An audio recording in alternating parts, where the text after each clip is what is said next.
Purdue Global, you can turn that Hold up. time into a degree. These are flexible.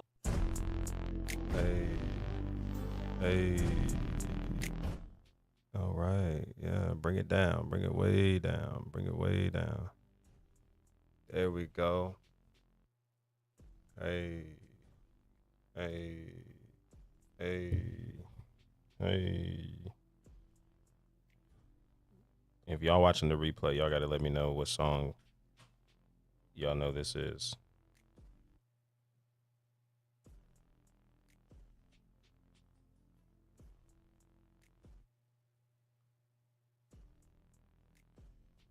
Y'all let me know what song this is in the comment section as we get prepared here. Welcome in.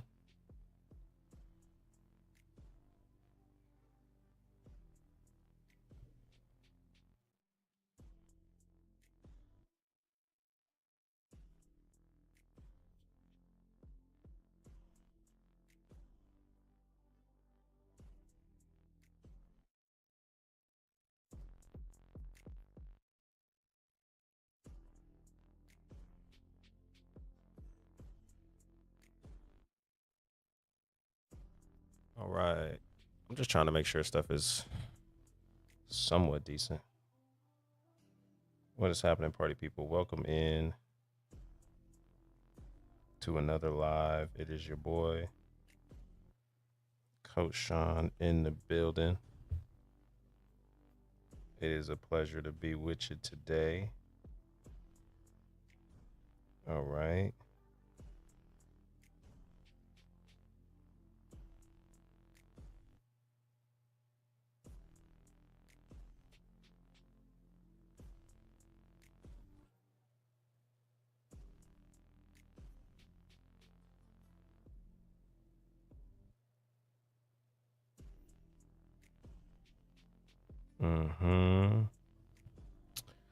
All right, just adjusting the title of this TikTok real quick as we get some things settled. First and foremost, welcome in to another episode of the Secure Corner. It is your host with the most, Coach Sean Walker, and I'm excited for today's conversation. If you're new here, my channel exists to be a blessing to you and help you build healthier, happier, whole relationships with yourself, with God, and with others while building security that lasts beyond marriage. All right. And this is a part of our daily show.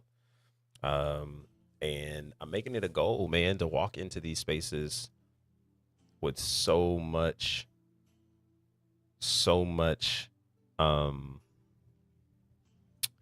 abundance. And so we're feeling good today as we're setting the tone for what can be a phenomenal day. All right. And I want you to be able to do the same. And so, again, as you're walking in,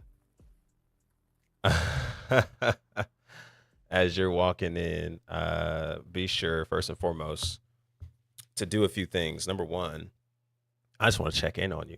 How you living? How you feeling? All right.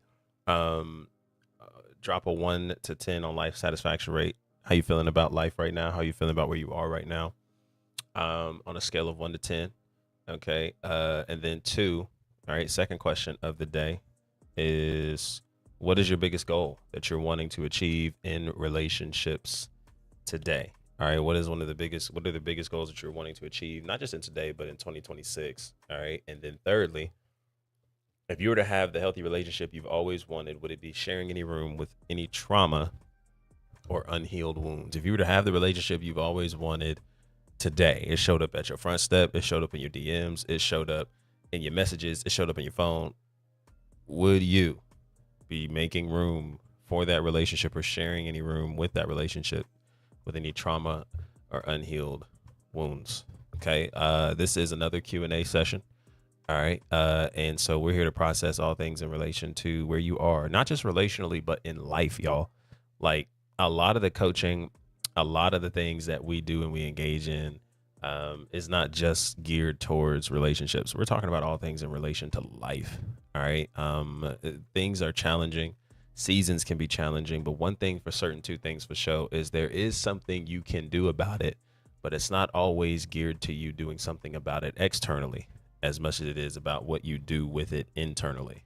Okay. And this is the space where we're going to dive into a lot of those spaces, conversations en route to living the secure life you've always dreamed of having, wanted to have, or you found yourself chasing other people to have in your life. Okay. And this is the place to dive into it. So, again, welcome to the Secure Corner Show. And we had some really good conversation yesterday. All right. We had some amazing conversation yesterday. One of the centerpieces of it was just realizing that sometimes the relationships that we engage in and that really hurt us to our core, breakups, loss of relationships, whatever the case is, it's oftentimes not the breakup that's creating the pain that we're feeling. It's the story that we are adding to the experience, right? It's the story that is cultivated, that is built behind the experience, right? So it wasn't the ghosting, it wasn't the breakup, it wasn't the rejection. It was more so the story that we created behind it, the story that reminded you or reaffirmed to you of the shame and guilt that you used this relationship to run from, the inadequacy that you definitely knew was present, but this made this inadequacy a lot bigger. It made it into a Las Vegas sign of attention for you to see. Okay. It wasn't really the ghosting that created the pain. It was the story created from the ghosting that reminded you of the idea that you don't feel like you're enough.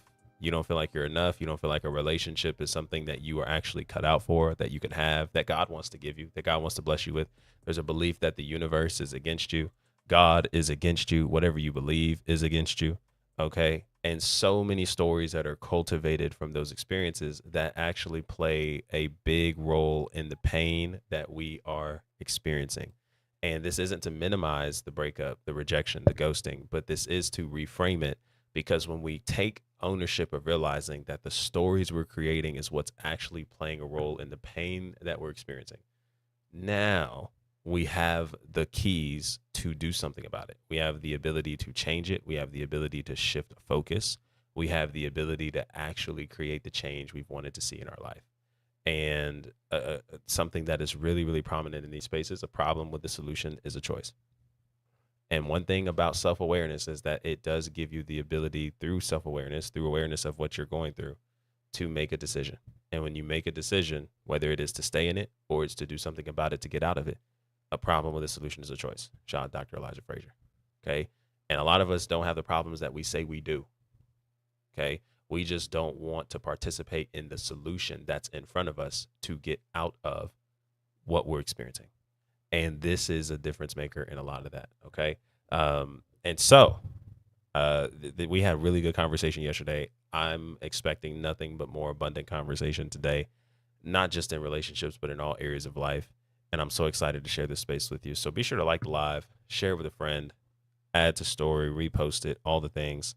Be sure to subscribe, follow, comment, engage, all the things. Okay. Because I'm really excited to hold some space for you guys as we're navigating all areas of life, especially when it comes to building secure relationships that starts with a healthy you.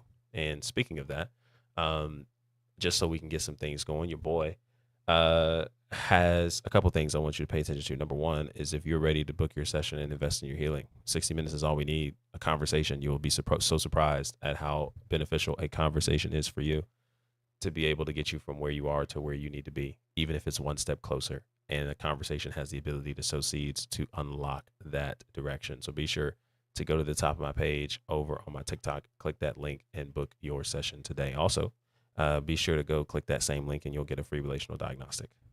Okay. That is where you want to be. Okay. To actually get to a place of revealing the truth about where you are, so you're able to get closer to where you need to be. All right. So that's the first thing, or really two things.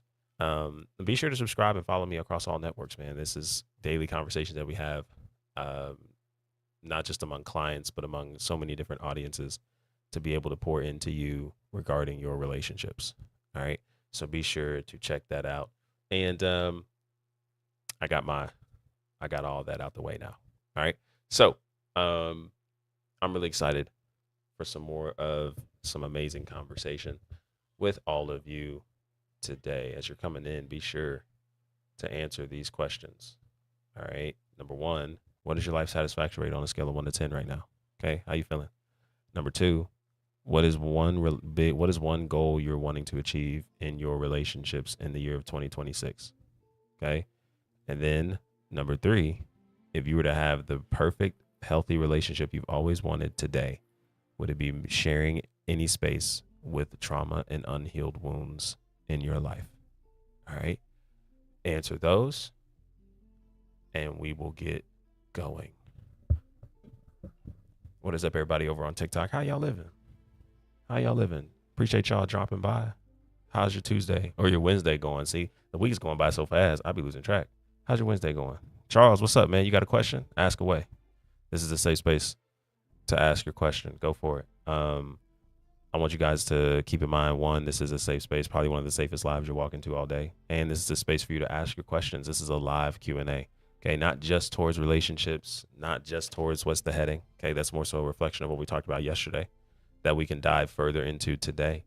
But anything in regards to where you are in life. All right, things are challenging. Things are weighing you down. And sometimes you just need someone to process these things with. And that's why we're here, so we can process it together. All right. So ask your questions. I appreciate you guys stopping by. And thank you so much for the love. Be sure to like the live, repost it, share with others. Shout out to Coach Reese in the building, man. He's doing amazing work. Y'all please go check him out and follow him.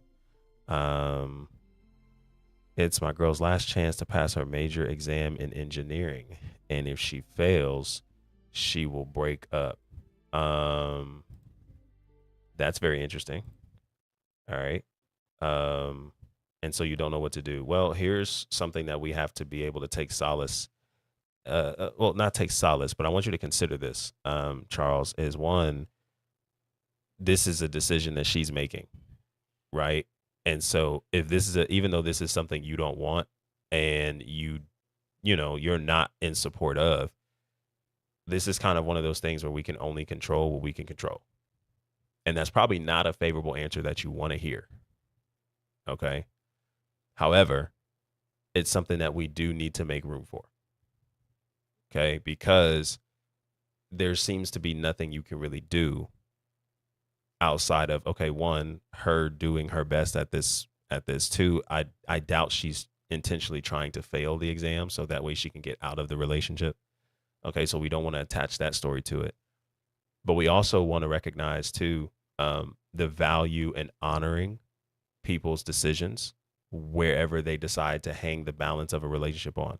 I'm gonna be so honest, man. If the relationship hangs in the balance of her passing a test, chances are this may not necessarily be the time, the season, or the space for this relationship to be what it is. And I think that's something that we just need to be able to accept and look at honestly. Because I know for a fact there's plenty of people who have been in and out of relationships and it had nothing to do with a test that they passed or failed. And let's also take into consideration these exams. She's probably under a lot of stress, right? So anytime cortisol levels are just at unexplainable levels, certain decisions can be made that are rash, that are hurried, and a lot of emotions are taking over.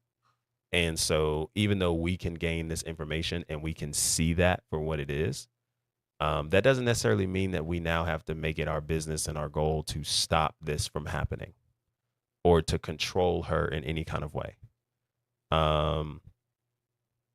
Okay. And that's even more, right? So that's also saying too. So how old are you, Charles? I'm answering this like she's like in college or y'all are in college in the same college. I had a lot of assumptions to that. So I want to back up. How old are you, man?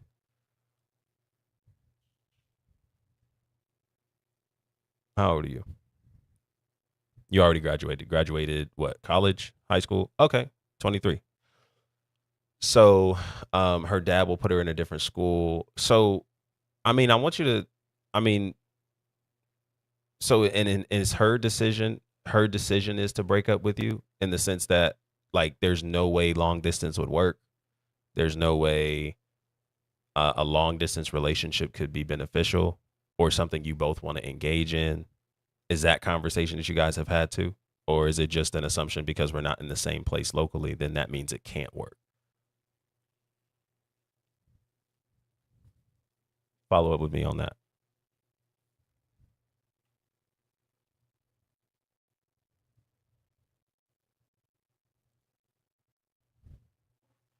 We had 2 years relationship. Okay. So I want to do this, man. I want to invite you up. Um, Feel free to hop in and join in if you can. Might be easier to just kind of talk back and forth. Is yes, share more. You say you're actively grieving. What's going on? Charles, I appreciate you a ton, man. Um, yeah, so share a little bit more about like what's going on so I can have a better context before maybe continuing any kind of explanation. So the context or the main story of this is like it happened when since last year or 2 years ago when we got together, um, the both of us came out from a toxic relationship, and then we've suddenly met, and then for the story, how the story goes, and then after that, when she told me that the moment she met me, she can't seem to focus on her studies. She's a academic achiever. I already graduated of cruise line operations, major in culinary arts. I'm already working, but she is in her fourth year of engineering, and she can't seem to pass um, a certain subject since last year. And it's already her third take, and that's the last take because her school has a third take rule where if you fail the subject three times, you have to shift. So, and her dad talked to her, and she opened it to me that if she ever fails this subject again, she will be transferred to a new school from a different city, and we'll live apart. She will live in a dorm, how that goes. And most of the time, I can't be with her right now because I'm working. I work in a kitchen. I work in a bar, and the hospitality industry. It takes a lot of your time.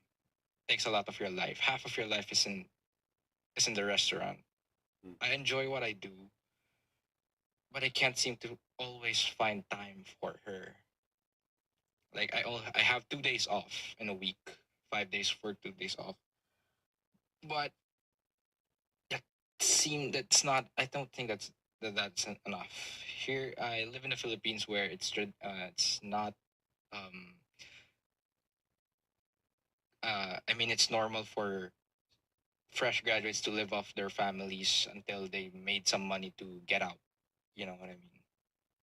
So she's still living with her parents. I'm still living with my parents because I'm just a fresh graduate. I just graduated last November. I'm just working my way through life, saving enough money for us to live together. But problems keep coming into our relationship, and suddenly she feels that she's under a lot of pressure that she can't seem to focus on her studies because takes she feels like our relationship is taking over her life, and she wants to graduate this she wants to graduate this year so bad that she's willing to sacrifice us for her own career.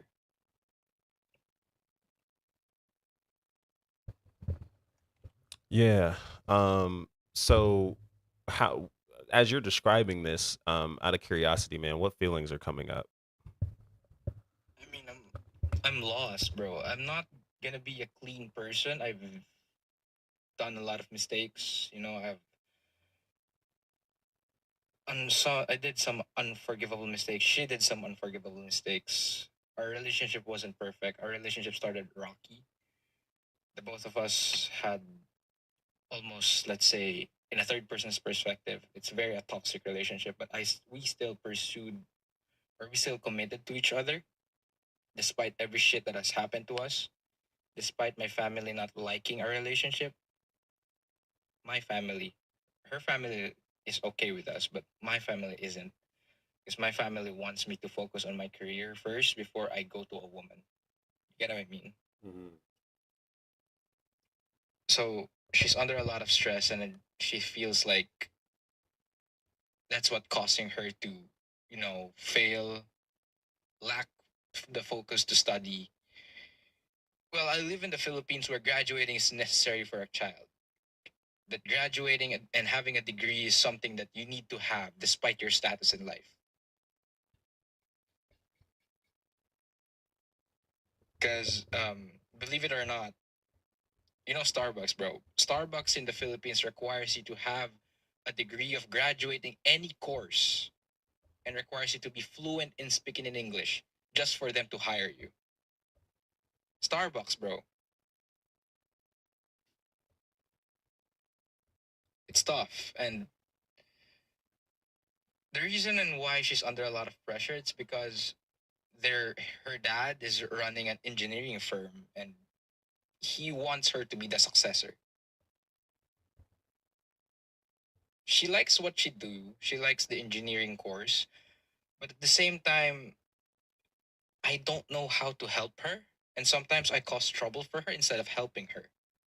I gotta admit, I'm not a perfect guy. I make mistakes. Sometimes I'm the toxic one. Sometimes I'm the problem, and it's hard for me to to try and hold on because, dude, it's not that there's another guy, but I can't stop her from pursuing her career. And I don't know what to do. I'm stuck whether to keep pursuing her despite her failing or, like the exam's tomorrow. And I'm stuck on my thoughts on what the fuck do I do?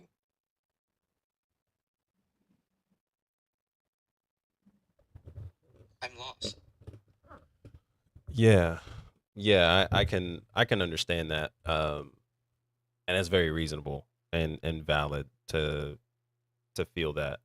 And it feels like there's it's just a lot out of your control and it feels like you're helpless in a way to try to figure out how to help, how to support, or in a lot of ways to really keep the relationship going, right? Because this relationship is something you want, um, and it just isn't something that you're ready to, let go of and remove yourself from, even if it's something that's out of your control in terms of what happens and the decision that's made from even her parents towards this whole situation.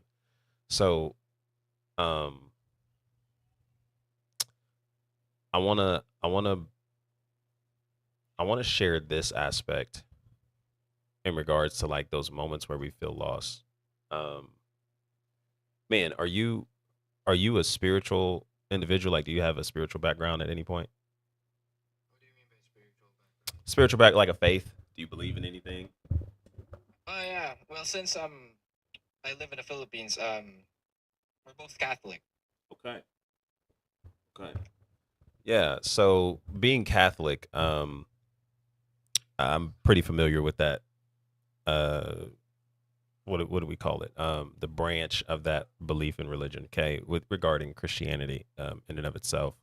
Uh, and so, man, this is gonna sound a little bit, maybe a little bit unprecedented, but something that I think is important to consider is anytime we're faced with decisions that or seasons of life that just feel like it's out of hand and out of control, and there's not a whole lot that we feel we can do to change this in a way that benefits us best.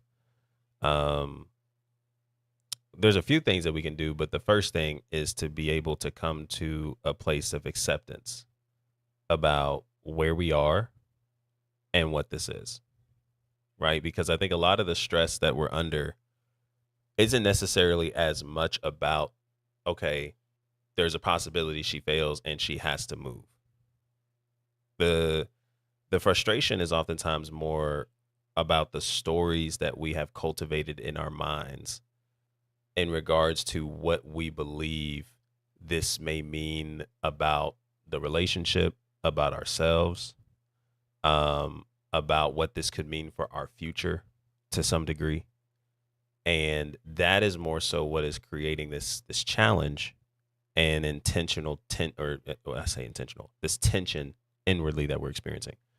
And part of the acceptance is coming to a place of realizing that because I can only control what I can control, and this is something that is clearly out of my control because I can't take the test for, right? Like you can't take the test for.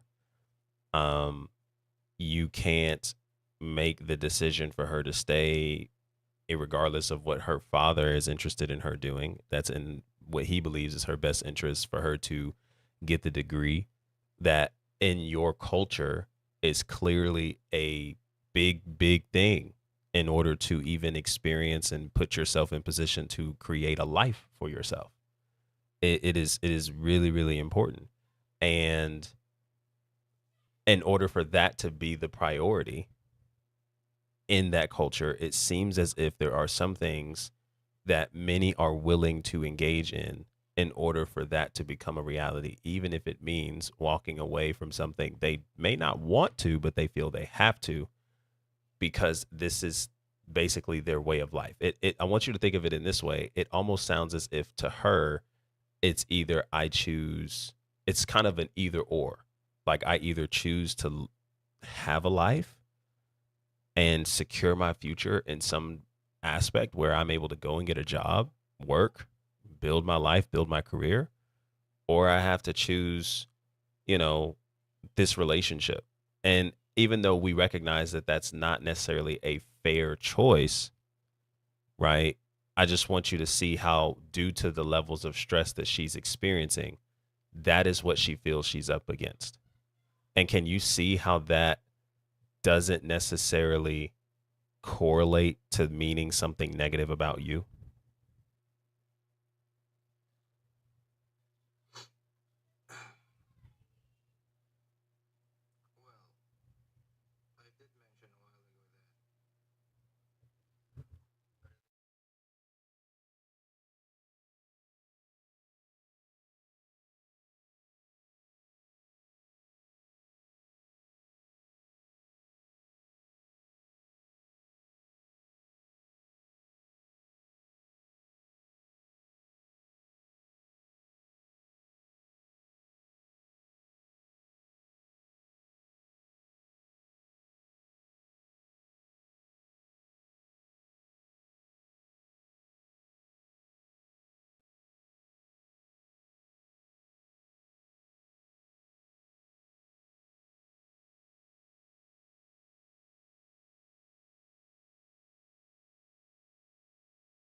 The both of us did.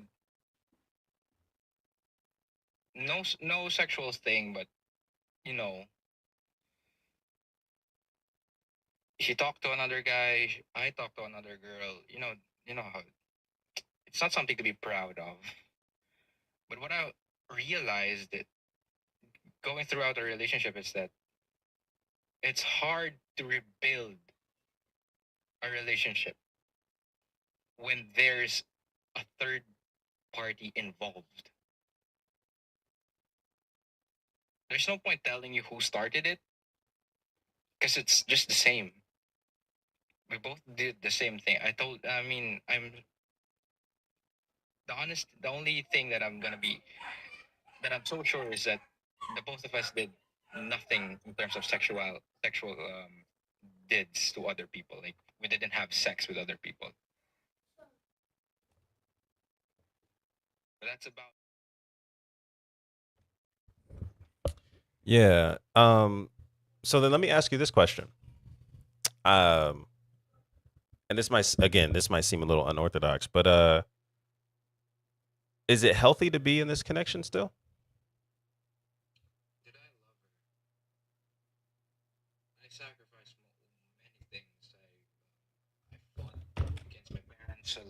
friends. I broke my car, and you know, I threw away half of my life just to fix things with her, despite every shit that has happened between us. The both of us did, but I think this is the hardest, like you know, breakup that that we might have, that I can ever accept. It's because this is a thing that I don't like you said, this is a thing that I don't have control. It's her parents' decision. What can I do about that? It's her career. Who am I to stop that?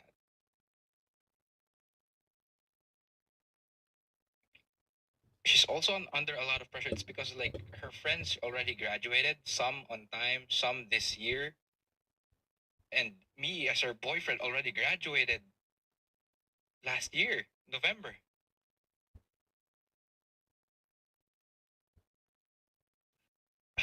It's difficult, bro. Like I still want to continue things with her.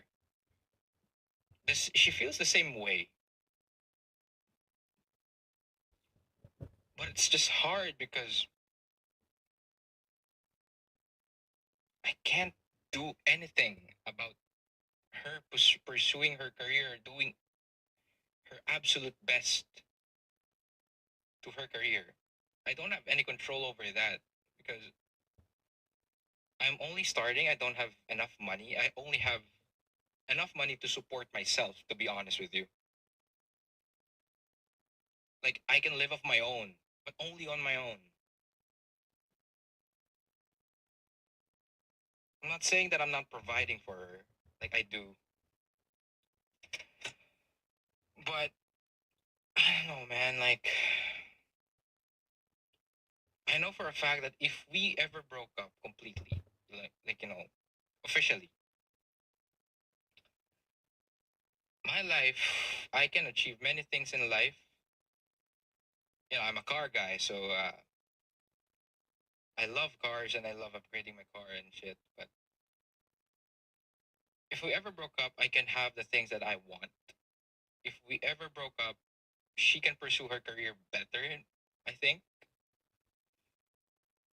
If we ever broke up, we can achieve more than we ever thought we can together. Because I gotta admit to you, bro, there's so many things that you can't do when you're in a relationship because it might be considered cheating. You're kind of limited to what you can do. For example, I've met a woman that fun, has fantastic background and stuff, and she's a good connection to have, especially in my field of work.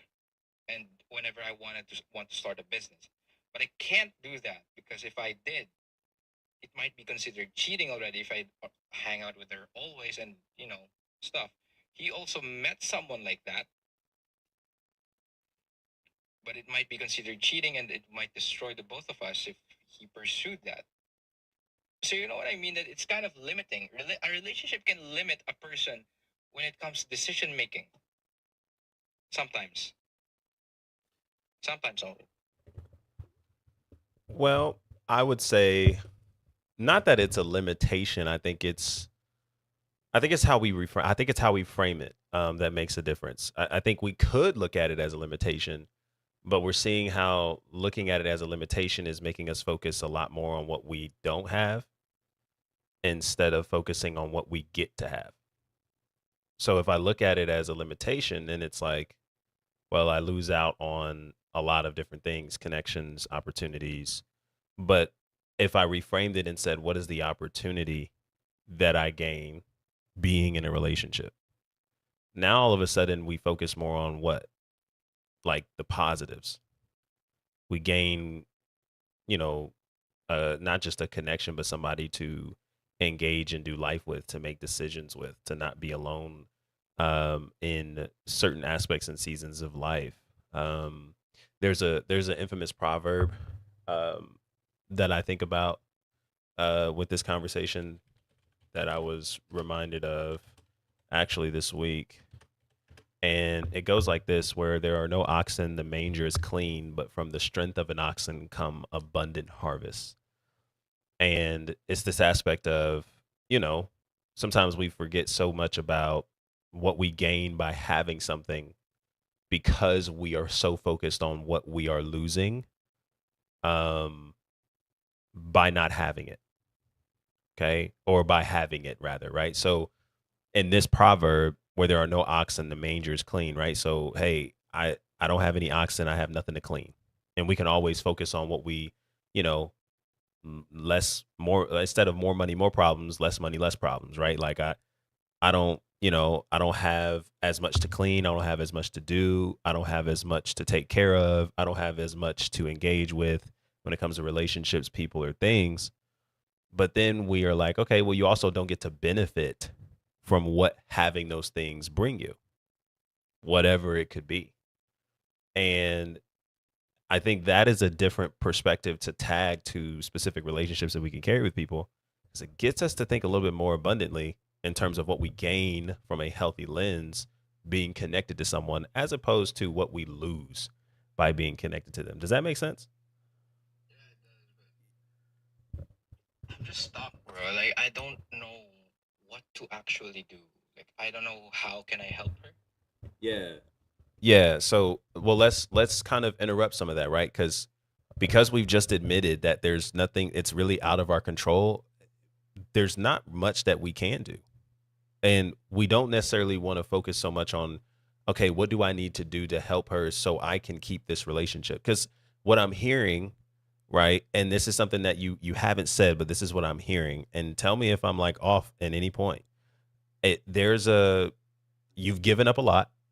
There's a lot of things that you have sacrificed for this relationship, to build it, to have it, to keep it. And we're at a crossroads where there's a possibility that this is not even happening, right? Where this relationship is ending. But there's a part of you that wants to keep this relationship because there is something in you that tells you that you need this relationship, to the extent that if you don't have it, there's a question towards your adequacy. There's a question towards who you are, what you can do, what's available for you, um, beyond her. And there sounds like, and again, this might kind of sound confrontational, but it's just to get to a bigger point. It sounds like there's some selfishness involved in the type of love that you're after, where it's like you're trying everything you can to keep this because it makes you feel okay having this relationship. And I think that is something worth being curious about, because the moment that we start needing people or needing relationships to be a certain way for us to be okay, we're oftentimes operating from lenses of lack and not abundance. And that is always a challenging approach to life in general, let alone a relationship that we want to find ourselves continuing to build. And instead of thinking that there's something we need to do to fix the situation, number one, we have to slow down. Like, we're talking so futuristically to something that we don't even know the outcome of yet. Do you realize, like, this entire conversation that we've been talking, we have created a scenario and various different outcomes, and it has yet to even happen? We said she takes the test tomorrow. We are in today. Today, the relationship still stands. Today, the relationship is still here. And you notice how when we don't focus on what we have now and the value of it today, and we start focusing on the outcomes of potentials of things that haven't happened, we start focusing on lack. We start focusing on what we're losing. We're starting to create game plans and exit strategies, and it's going to hurt. It's going to be the worst, but we have yet to even see it. We don't even know if she'll fail. She might pass tomorrow.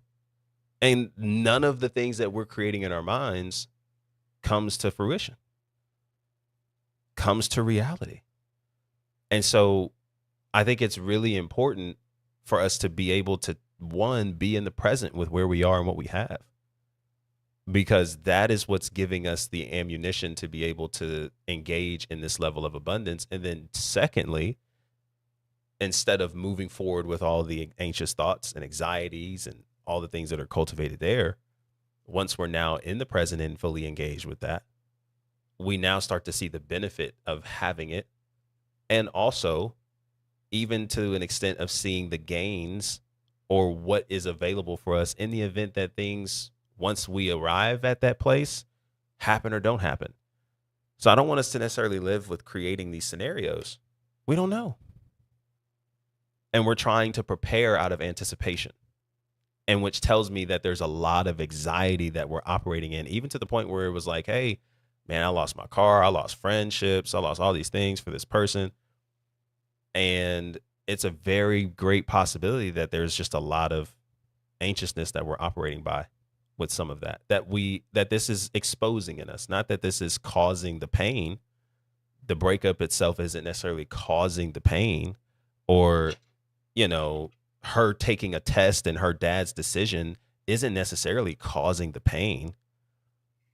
It's revealing in us what we feel we need so much more of to be okay and whole as an individual.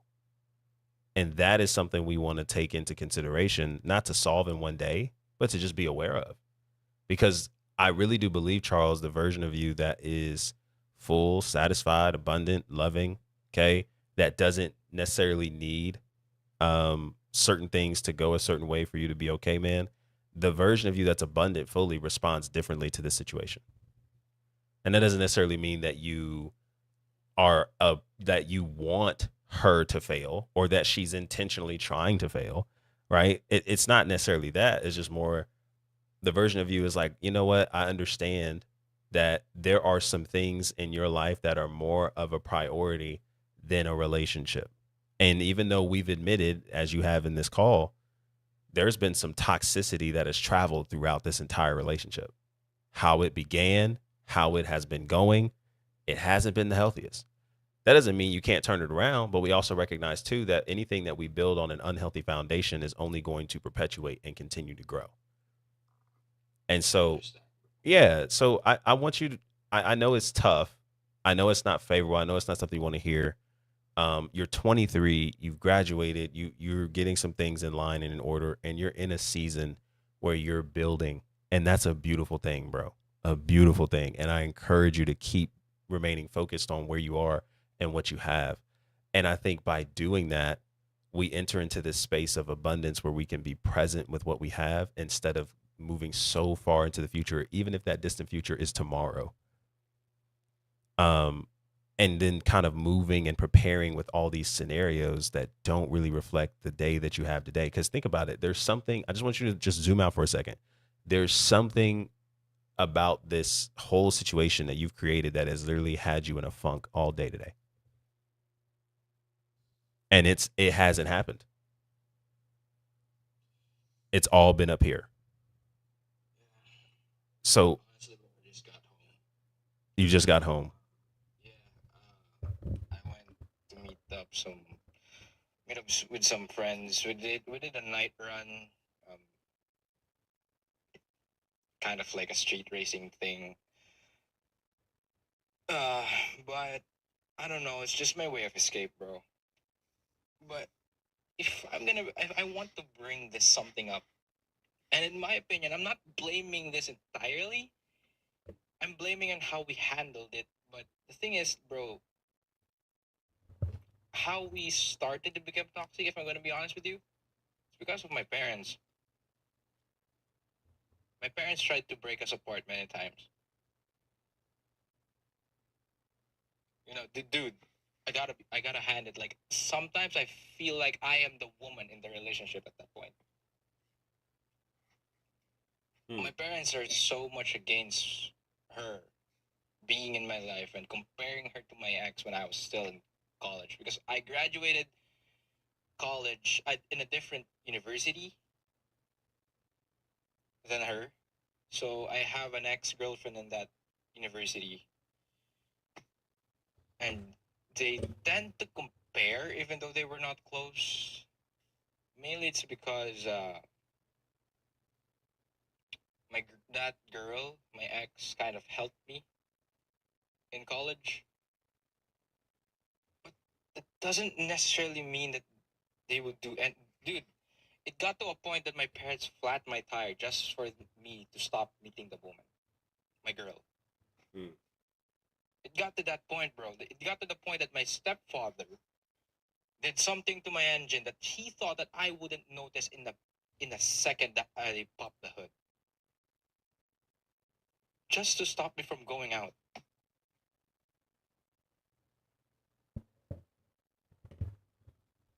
Yeah. That could Um. have destroyed us, bro. Yeah. That is a pretty peculiar situation. Um. But I want you. I hear what you're saying on that. Um. I guess my question to you is there any possibility that what your parents are seeing, that there is something to at least be curious about, to understand what they're seeing, not necessarily saying you have to agree with them. Well, they did learn some things about my girlfriend right now, because my how can I say this? Like, they are overthinkers and anxious, very very anxious person. They love me to the point that they did a background check on my girlfriend. Mm. My parents are kind of the successful type where they think everyone's against them. Something I hate about them. But I can't do anything about that because they're my parents. I'm still thankful for them that I graduated college. You know, I'm alive. I got to live. I got to experience many things because of them. I mean, I got my car. But something tells me that, I mean, here's the thing. What they've learned. What they've learned is my girlfriend used to live with her ex. And basically, they called her names. You can imagine what those are. Yeah, sure. And it's painful because sometimes I go on a date with her and she sees my phone and my mother is spamming messages on me about what she thinks about that girl because I'm outside with her. And she sees that sometimes and it's painful for me to keep on hiding it before. We got past that to a point that I live in a different house right now. But um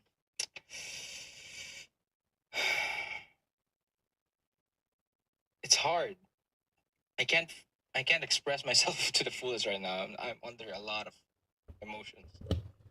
Yeah, and that's completely okay. I think I get the gist of what you're saying. And I think sometimes we just need a space to just let some stuff out and just let it fall out. Not even that it needs to be perfect, right? We just need to say some things and put words to what we're feeling to some degree. I think the gist of a lot of this conversation, man, is one, I think it's important that we just be in the present with where things are right now.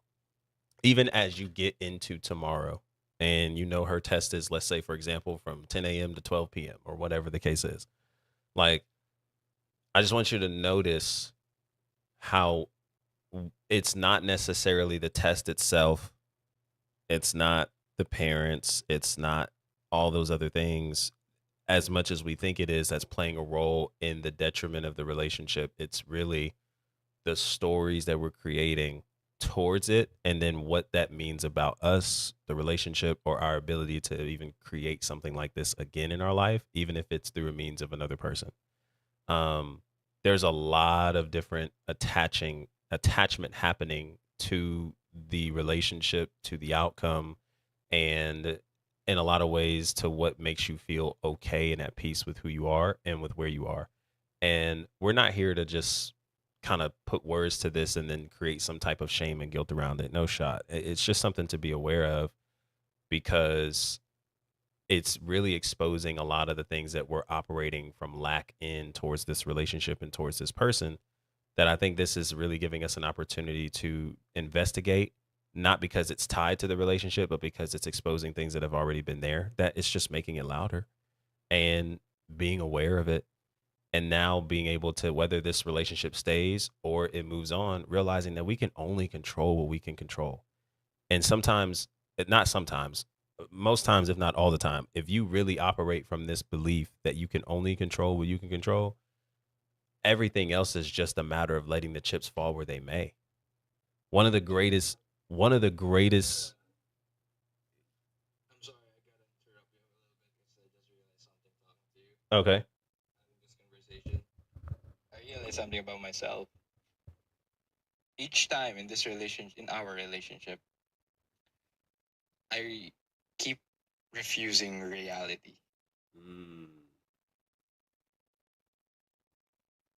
to the point na I kind of become a delusional person where I create a safe space for us in my mind, an imaginary space where we can actually work.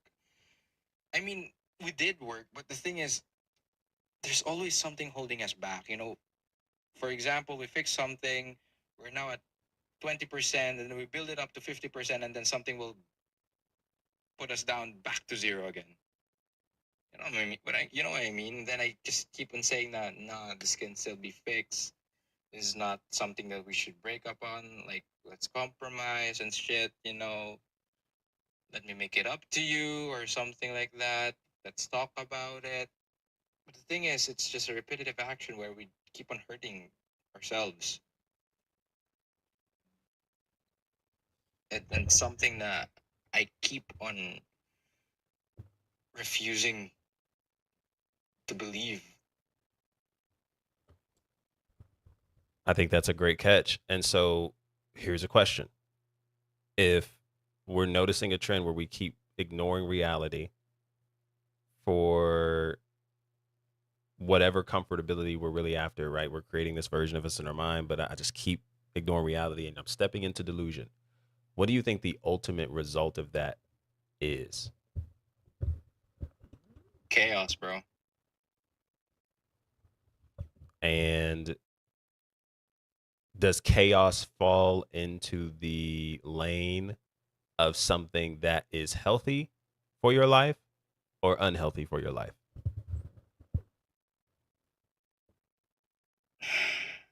The answer to that is no. And if I'm gonna add something to that, it's I realized a long time ago, but again, it's because I keep refusing reality. I thought to myself that if I let go, I can have everything that I wish for as a kid. I grew up with a family of loving cars, and I kind of adapted that childhood to adulthood. And this is my passion. This is me. This is who I am.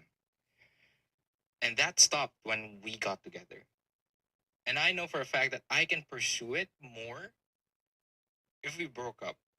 And I know for a fact that she can pursue her career more if we broke up. But is that really something that I need to sacrifice just to get what we want? Like, dude, life is kind of unfair, no? It can be. Yeah, but I want to. So when you said no to the question, is that more of you saying it's unhealthy than healthy? It is unhealthy already. I know that for a fact, but I just don't want to believe that it's unhealthy because I love her truly, and I'm the type of person that I realized this when we got together. Okay, I never felt this with any other girl, and I swear to God, I never did. I only have four exes in my life. If we ever broke up, that makes it four. But the thing is, I thought to myself that I wanted this girl, and I'm gonna do everything in my power just to keep us together. I don't care what I have to give up. I don't care what I have to sacrifice. I don't care how much it hurts me. I just want our relationship to work. I just want to be successful with her. I just want to grow old with her. Dude, I am fucking 23 and I am thinking of this shit. Like, I should be out there enjoying life, but no. I don't know what the fuck happened to me when I met this person, bro. I locked in. I really focused on us instead of on my own self. I loved her more than my own. I forget to take care of myself. I forget to take care about my hobby, my passion, who I am. Forget to take about my career. Just forget about everything. I just want her to be happy. That is something I had never thought that I would do ever since, because I've always been a selfish prick in the relationship before. Now I would choose myself over the other person. Like, if, for example, my ex, she doesn't like me spending more money and time with my car than her. So what I did is I broke up with her. I can't do that with her, bro. With my current relationship, I can't do that with her. I don't know why, but I am something in my mind crossed like a fucking electricity current that just told me this is it.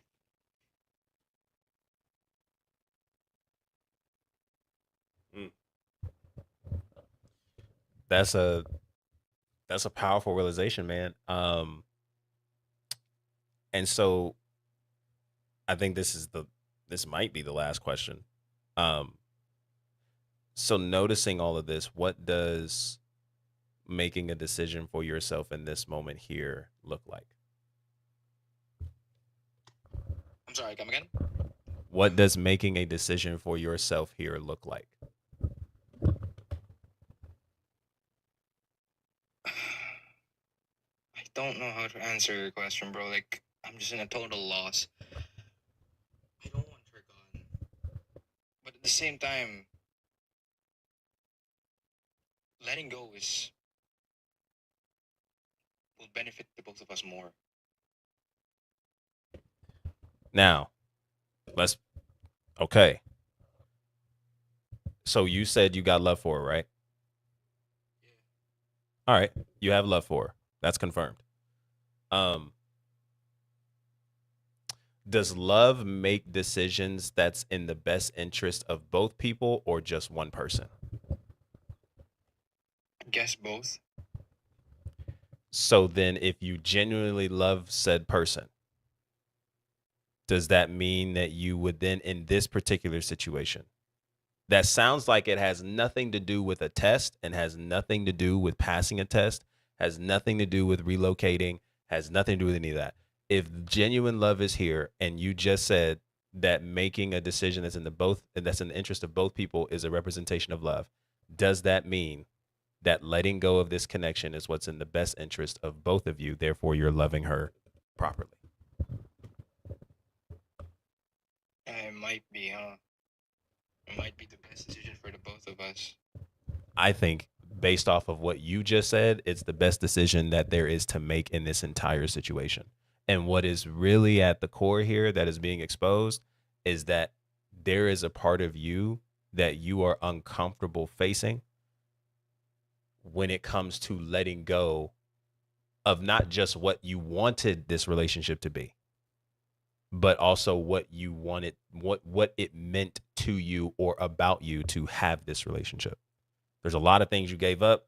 There's a lot of things you lost. There's a lot of things that you put at the middle of the table. And not only are you feeling some type of way about maybe the separation of it, but also all the things that you lost along the way. And it's less about a sacrifice though. Like, cause we're painting it as like, man, so like, do I have to always choose between my career and a girl or my career and a relationship? And it's like, no, there's a world where you don't. But realize that when it comes to decisions like that being made, and it really doesn't matter what culture you're in. I know there's different cultures and different, contexts. And I do think there's things that we consider. We don't just toss that to the curb. That's why your context regarding where you are is very important. But if we put ourselves in the position where it's always in the position of career or relationship, then that is probably telling us that the connection that we're building with said person is not in alignment with who we are or where we're going. And the right relationship is never something that is making us choose between the two. It is a relationship that integrates the two, which means that I'm going to put myself in position to not just build the career, but realize that I'm able to invite you into the space to build it with me as we build each other together.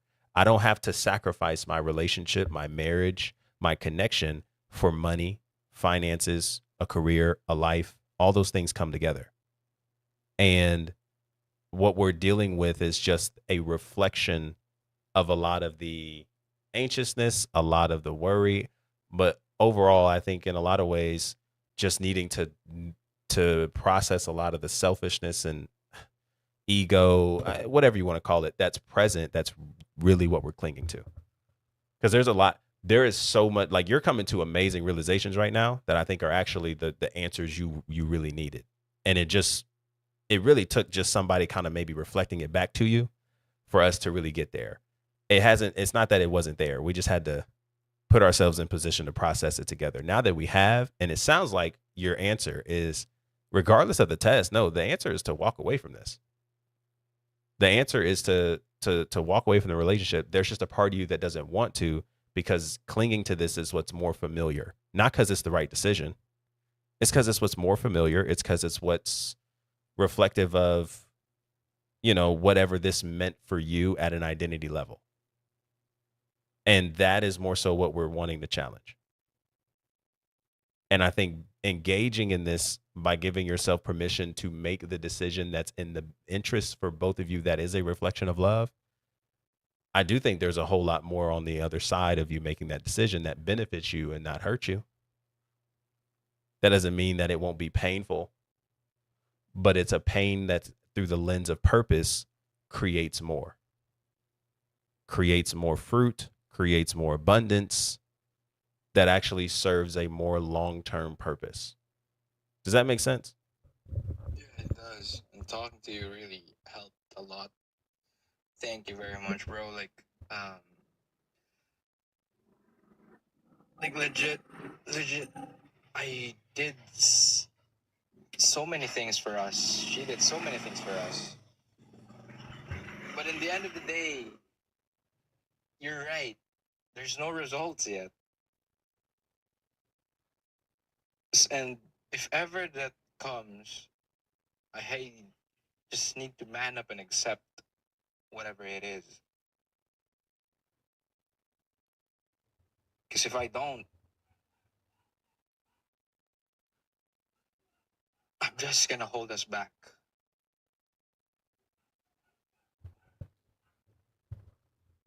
Yeah, I think in the long run, I think both of you are holding each other back.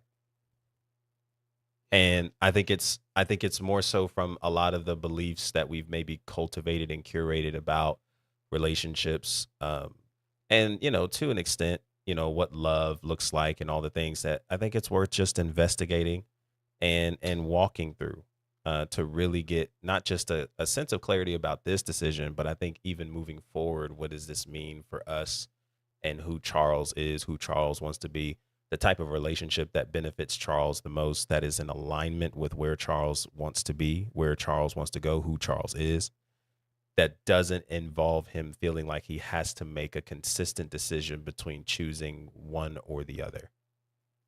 Yeah, that's the thing that I hate about our relationship. If I'm gonna be honest with you, I've always been put in a position where I have to choose over something.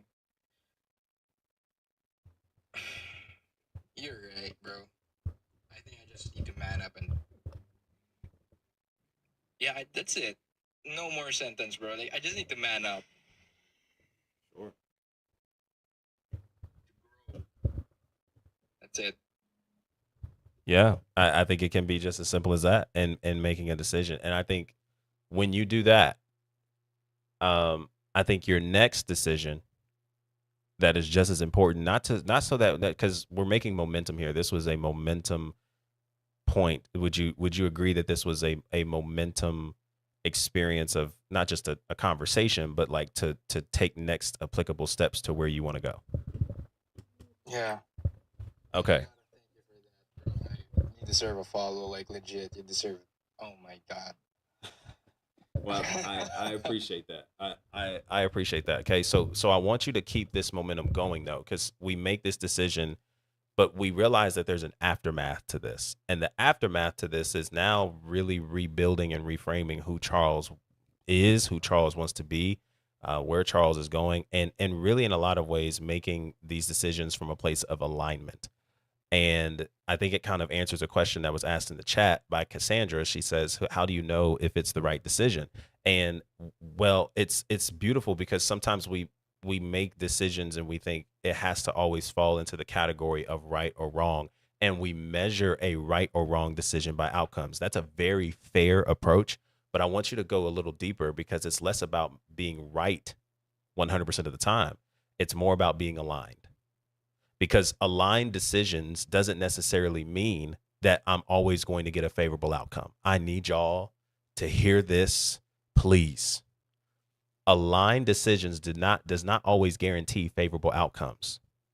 It just means the same decision I made from my values and from a place of alignment that created the outcome that sits in front of me can be the same values that I go to get me out of said predicament I found myself in based on the decision I made. Because when I make decisions out of alignment, it's not about being right 100% of the time. It's the decisions in alignment is what produces peace, not whether or not it's a favorable outcome or right outcome. You leaving? Where are you going? Oh, okay. Do you need somebody to follow you and lock the door? Okay. All right. Are you leaving right now? All right. So I just think it's important, man, that we recognize that it's more about making decisions from alignment. You know, it's the right decision when it aligns with your values, not if it always feels good. You can make a right decision and it still hurt. You can make a right decision and it still be like, dang, this sucks. It's part of it though. And so that is what we're trying to build. And so I want you to build on this momentum, man, because now we need to set some values in place. We need to not just set some values in place, but we need to address some core beliefs that are programming us to react, respond, or live the way we have. And I just want you to go to the top of my page and book your call. If you like valued this enough, and I love it for you, and I love the conversation that we had, I want you to go to the top of my page and book a call. Because what we got from this session here, there's so much more waiting for us on the other end, and I want you to invest in that. And I'm not here to play games with you. At the end of the day, we put our phones down and we go on about our day and about our lives. But this is something that I have no doubt is where you want to actually continue taking that momentum to getting to the version of you that you want to be, that is secure, that's whole, man, and trust your decision making. And at the same time, not feeling as if you have to lose yourself in relationships moving forward. Does that make sense? Yeah, that makes sense, bro. And I know I gotta say this before I leave because I gotta go somewhere later on, so I gotta get ready. Before I leave, sometimes in life, right, guys, it's true that when you truly love someone, sometimes the best thing to do for love is to let go.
Um, okay, we're back, y'all. Appreciate y'all a ton for your patience.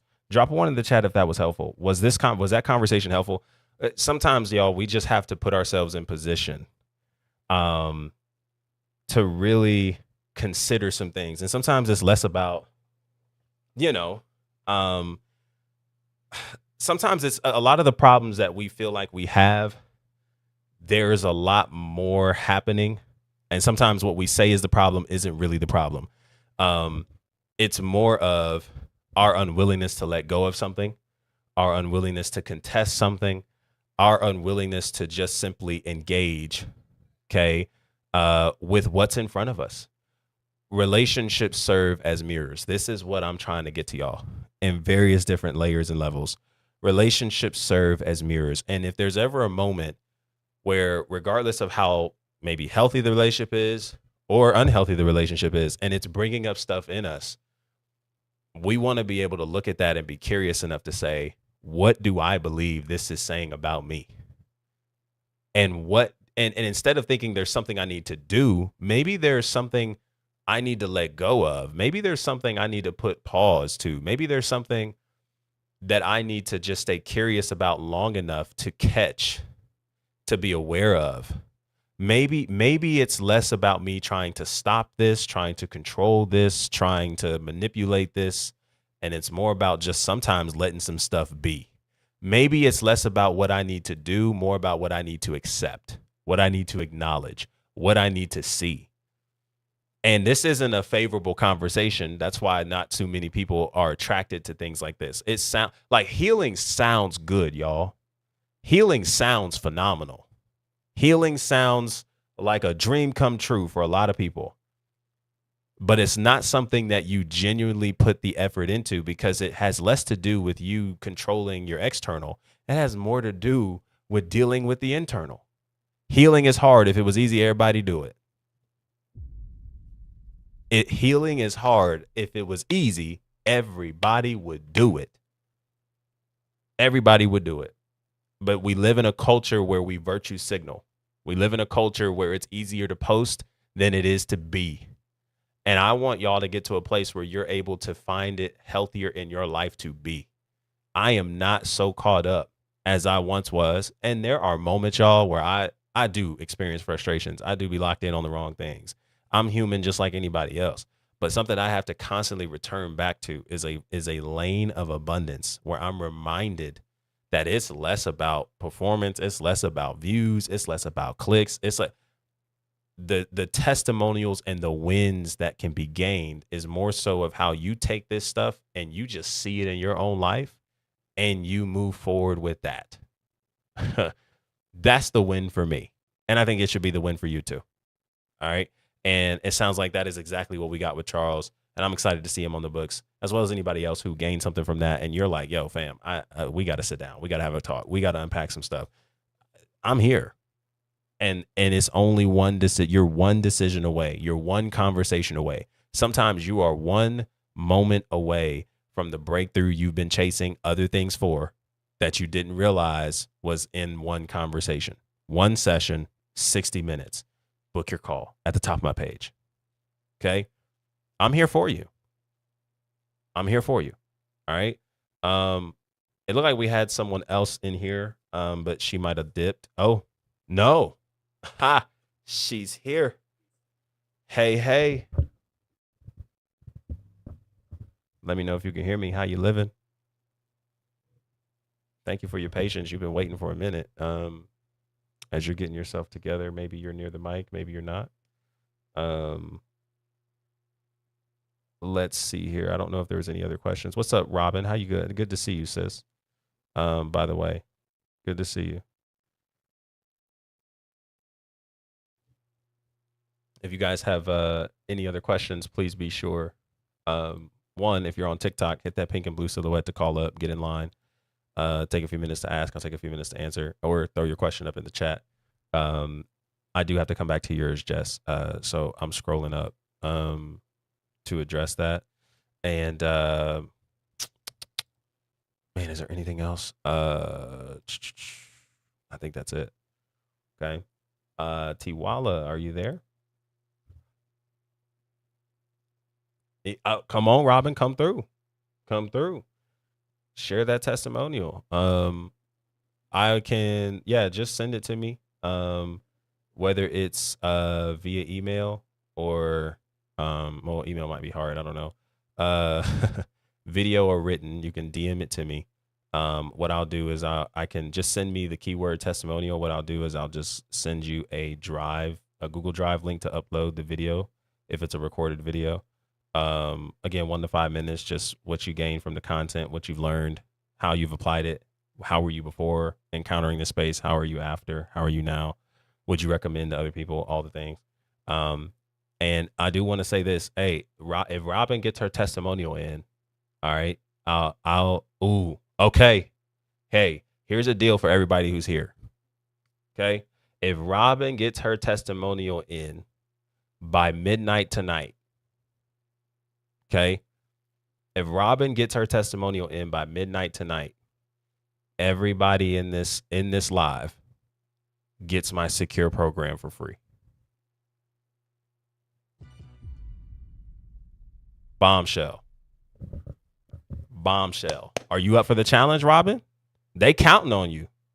Because everything that we've been talking about in this call that you guys are benefiting from, and so many things that you guys are saying are problems or issues in your life, it's really a reflection of an identity, right, struggle that this secure program is easily going to put into framework for you tangibly through a tangible process to get you going. Not just it, again, I say it all the time. It is something that gets you from anxious or avoidant attachment to secure attachment, but it is also something that helps you deal with the ways and woes of life in so many different ways, tangibly.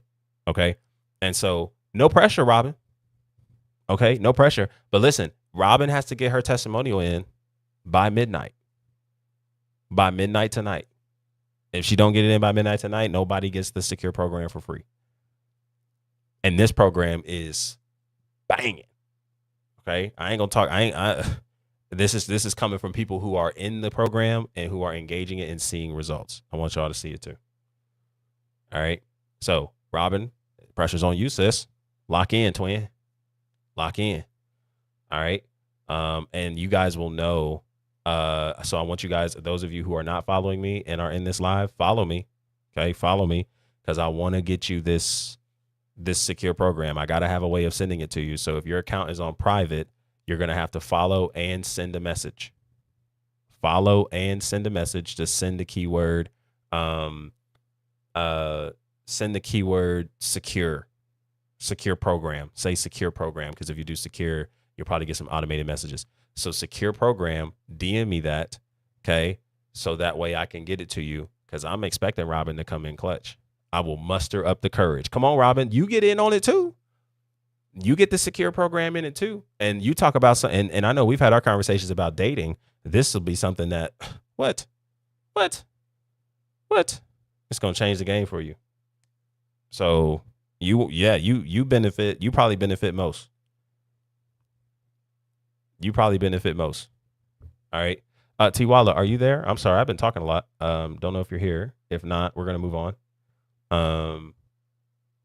And I appreciate you a ton for checking out the stream. Going once.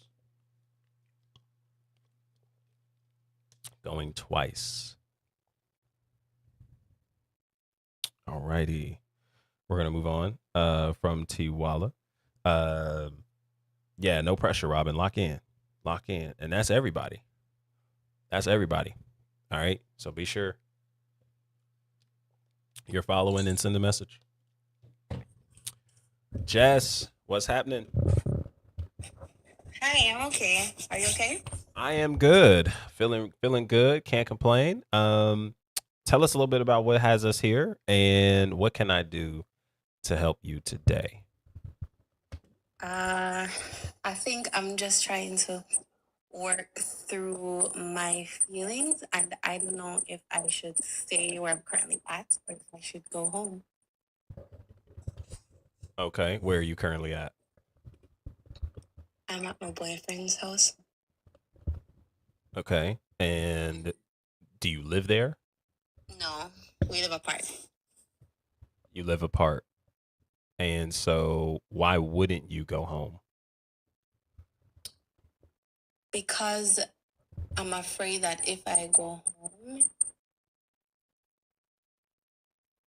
I would be surrendering to a breakup, and I'm not ready for that.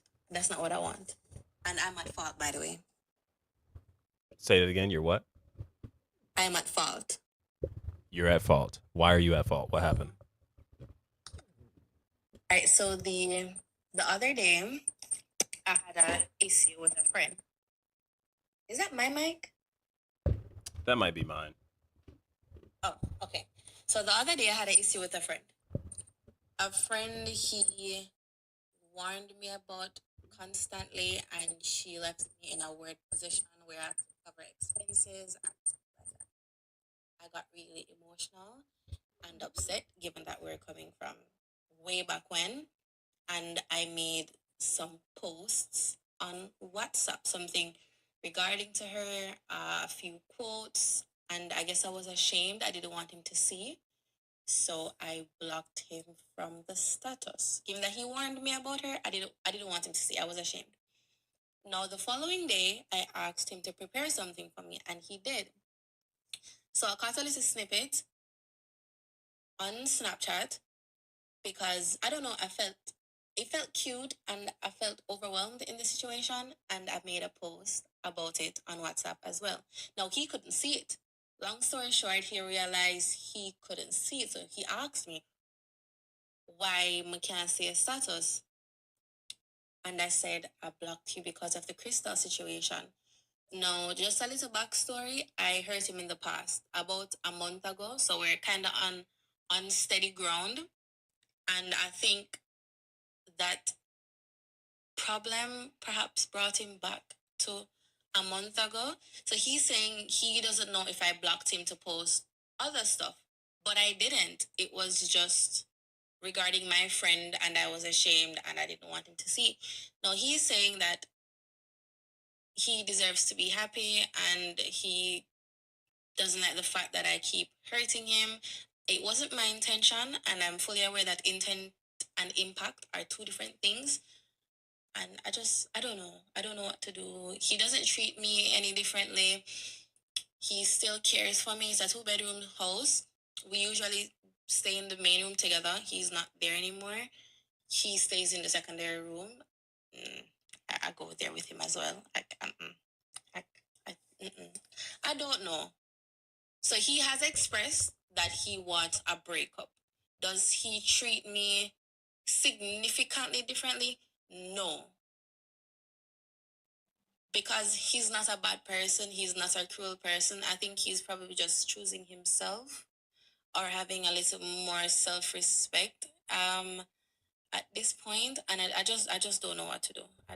I don't know if I should go home to give him more space, or I should just stay, seeing that I'm not causing any harm, or I don't know. Yeah, so what is the story that you are rehearsing in the event that you do go home? And perhaps because we don't know, right? We're in the now. The now is y'all aren't broken up. So what is the story that you're rehearsing that in the event that you go home and a breakup occurs? What does that mean about you? What does that reaffirm? What does that what kind of shows up there? I don't think I understand the question. Yeah, so let me break it down. There's a reason why you are, as you expressed, you said I don't want to go home because I fear that there is a breakup that will happen if I go home and create space, correct? Okay. So when I ask what story is being rehearsed, if I put it in this way, what does it mean if a breakup occurs? What does that mean?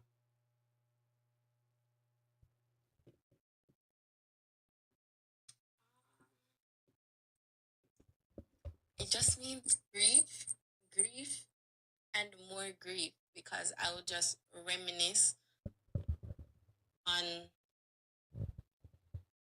the life I thought that we would have together, because being with him, it doesn't feel like a strain. It doesn't feel like a choice between him and myself or him and my goals. There's no choice between the two. He aligns. He either heightens what's going on or he helps me through it. That's just the type of person he is. So to have that kind of support in my life and then it's just gone because of a mistake I made, I think that would just, I don't know, just take a heavy emotional toll on me. Um, I think I would busy myself. I don't think I would be able to sit still. Um, I also have school coming up because I'm getting a bachelor's in accounting. So I don't know. I think I would just busy myself and try not to focus on it, and that's not good because eventually all of that is just gonna just come right back. So I don't. Yeah. So I appreciate you breaking that down because that is helpful. And it does sound like we are afraid of some consequences as a result of some decisions that we've made. Um, and even though we would prefer it to be something different, truth is that there is a crossroads presented at this relationship that it's less about necessarily, and I want this to compute, so I'm going to probably break this down after I say it. It's less about the breakup or him making a decision to end the relationship. It's more about you doubting whether or not you can handle what will come as a result of the breakup. Can I handle the emotional waves? Can I handle the emotional processes? And will I actually get over this and not necessarily just find someone new, but be okay with you, right? Like, is that possible? Um, and I think anytime that is at the core of the reason why we would stay, because it's not to say that you don't think that the person is a bad person or the relationship isn't, something that you may want. But I do think we're discovering that the core reason of you staying at the crib right now instead of going home has less to do with the value of the relationship, has more to do with your doubt of whether or not you can handle the aftermath of the decision. And that is more of a you thing than a relationship thing, an us thing with him and you, or a him thing in regards to the decision that he will make. And so it sounds like we need to. There's a couple of things I want to paint here, um, to maybe kind of clarify what to do, because it does sound like at the end of the day, giving space is what's required. Here's the thing that we have to realize about giving space. Even though it may not be preferred, and even though it may not be something that we want to do because we know what could happen as a result. I've been there, okay? And a lot of times, what is at the core of that is some anxiousness, fear. That's like two things that go hand in hand. And there was a time where I used to convince myself all the time, even as something as small as text messages and all the things like, fam, if I'm afraid that if I just left this alone, that then, she wouldn't text back, she wouldn't engage back, or this, what I want to happen, what I've dreamt of happening, the potential that I see here is in more danger of coming to reality. Like, it's just not going to happen. And so that is really evidence that we have fallen more in love with the potential we've created than the reality we are experiencing. And that is something that we have to be honest about. Not to say that we can't reverse engineer it, but in this particular situation, we've recognized that there's a couple decisions that we've made that has played a massive part in the separation. And so we just have to be willing to handle the consequences. And this is a moment where we have to trust our ability. We're going to learn how to trust our ability to handle the consequences, whether or not we're ready for them. So I want you to think about it in this direction. Okay. Something that we did a little bit yesterday, but I don't mind doing it again here as like an analogy. All right. Um, can you tell what this is as it's up close? No, I don't think I can. Okay. No, that's good. And so I'm streaming across multiple platforms. So I'm showing it to my other camera here. All right. You can't tell what it is up close. Okay. But the moment that you give it some distance, do you now know what this could be a little bit clearer? Yeah, I think so. Yeah. Yeah. And this just shows us the impact of distance. The very thing that we are afraid to give is actually the very thing we need in order to make a decision that is clear. And oftentimes the lack of clarity isn't necessarily because of the environment we're in per se, or maybe the lack of clarity isn't necessarily because we genuinely don't know what to do. It's because we are unwilling to give this situation what it needs for us to make a clear decision, and what it needs is distance, because distance provides clarity. When Okay. distance is given, I can see something for what it is, and not just see something for what it is, but also be able to now, because I know what it is, how beneficial is it to where I'm at currently? So right now, we can clearly see that this is a Allen wrench of some type. So I'm at my desk right now. I'm streaming. I got computers going, phone going. I don't need this right now. So because I can see what it is and I know I don't need it, the only thing to do is to put it down. And we cannot be afraid or more afraid of what we lose because of what we hope could be, um, by way of giving distance. Because that just shows that the reason why we're staying isn't really healthy either. And we're reinforcing the belief that our identity, our ability to remain calm, our ability to remain okay is tied to the relationship that we're in, or tied to the potential we envision this relationship being. And so distance is going to give both of you clarity. Because here's the thing, there's a lot of different reasons why, again, you guys got into this relationship, you started it, all the things.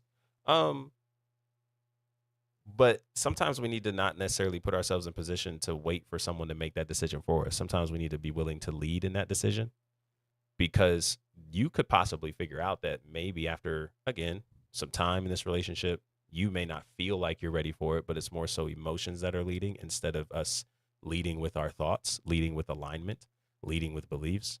You may come to a conclusion as time is given and space is given, where you're like, you know what, maybe this ain't really the relationship for me either. And we're both on the same accord. And we really won't know until we put ourselves in that position. And it's less about trying to absolve ourselves from feeling fearful of doing it. Sometimes we just need to be afraid and still do it. Not because it feels good, but because we know it's the right thing to do. Does that part make sense? I have one more thing. It does. Okay.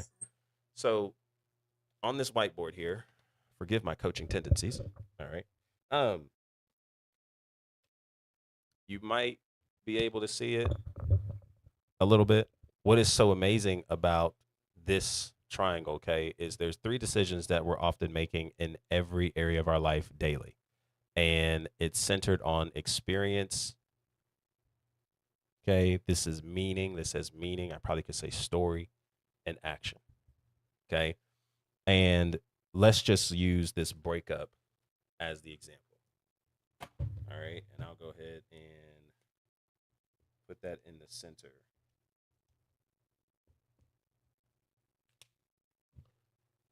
All right. So just want to make sure this can be seen to the right degree, specifically for you. All right. So the breakup is this mountain that is here. All right. There's an experience, meaning, and action that is presented. So behind every experience is a focus. And the decision we're making is where are we putting our focus? And that's either on lack or abundance. Right? So that's either focusing on what we will lose or what we will gain. What we will lose or what we will win. Okay? What is available or what's not. Then we have the meaning, because now we're attributing a certain story behind this experience of the breakup. And this is kind of where we get these two different people here at the mountain, between the experience, the meaning, and the action. Because the story you tell yourself is ultimately the very thing that's going to push the certain actions you make. Okay. So even if we went to the experience that you had regarding the blocking and the posting and all that happened, there was a story that you told yourself in some way, shape, or form that, I don't want him to see it. I don't want him to think anything of it. I'm making a specific post, whatever it is, and there's some stuff I don't want him to see because there's a belief that if he saw it, what the worst that was going to happen, right? The inevitable breakup was going to happen. Something along those lines. And so the meaning is portraying the different actions. So let's just say to this breakup, let's say we did move with the meaning. I don't know how I'm going to handle it. I don't know exactly how I'm not going to sit still. I'm not going to be able to enjoy myself. I'm not going to be able to move on. Grief, and more grief that feels never ending. Okay. So that's the meaning that we've attributed to the breakup. What do you think are the possible actions if we attribute those types of meanings to that experience? What actions are available? Just list them out.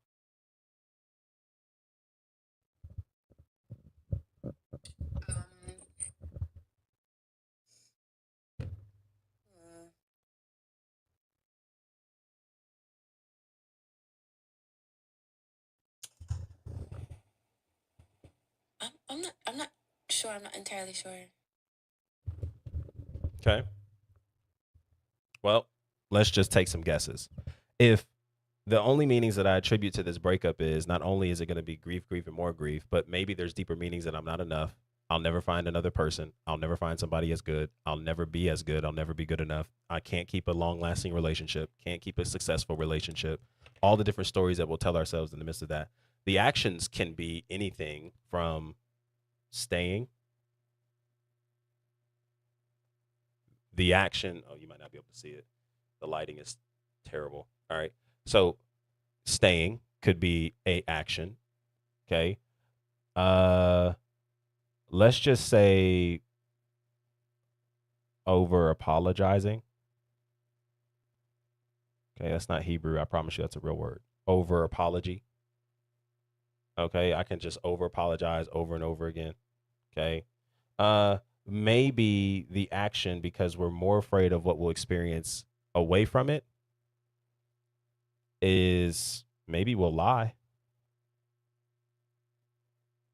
We'll lie. We'll tell a lie. We'll say, "Hey, this wasn't even me. This wasn't what happened. This isn't the real story." Okay. We'll do a lot of things. If I had one more just to make it as realistic as possible, stay, you apologize, you'll lie. Uh, you know, let's just say you might, uh, you might, you might beg, right? Afraid to go home, right? Because for some reason, going home means this is the end of the relationship. All because of the meaning that we attributed to this mountain of a breakup that, like, I'm not going to get past this. And what hurts worse is dealing with my consequences of actions. And so I would much rather bypass all that. And I know I'm inviting you into something that doesn't feel good. So I'm not saying it's an easy decision. However, we do recognize from a place of awareness that it's less about making an easy decision, more about making an aligned right decision. Okay. But then let's just say we attended this meaning to this breakup to mean something else. That instead of it being grief, and more grief, which is very possible, we're not saying that you have to attribute certain meanings to the breakup to not create that grief. I think anytime you lose a relationship, it's something that we should grieve healthily to leave healthily. But let's just say we attended this meaning to mean that this isn't the end. Not necessarily to the relationship that you're walking away from, but this isn't the end to relationships for you as a whole. This isn't an end to your opportunity to find the right relationship, be married. This isn't the end for you to get into alignment. This is an opportunity. Okay. You don't hear a lot of people getting online talking about their breakups from the lens of opportunities. If anything, you hear a lot of story times about how bad the person was, how awful the relationship was, how stupid I feel. But we don't ever often hear that there's an opportunity in the mix because it's hard to see that opportunity because I'm so focused on lack based on the experience and the decision I'm making. So this isn't the end for relationships. This is an opportunity to get into alignment.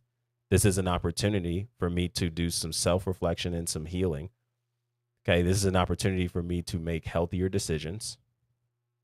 Okay. This is an opportunity for me to focus on school. I got a bachelor's degree I'm trying to go after. Not to say that you have to choose between the two, as you mentioned earlier, but it still is an opportunity for us to focus more on that. Now all of a sudden this decision to walk away from the relationship instead of the actions being I'm going to stay, over apologize, lie, beg, or be afraid to go home. Okay. And of course, there's various meanings we can attribute to this. Maybe the action now is, well, I'm more willing to go home.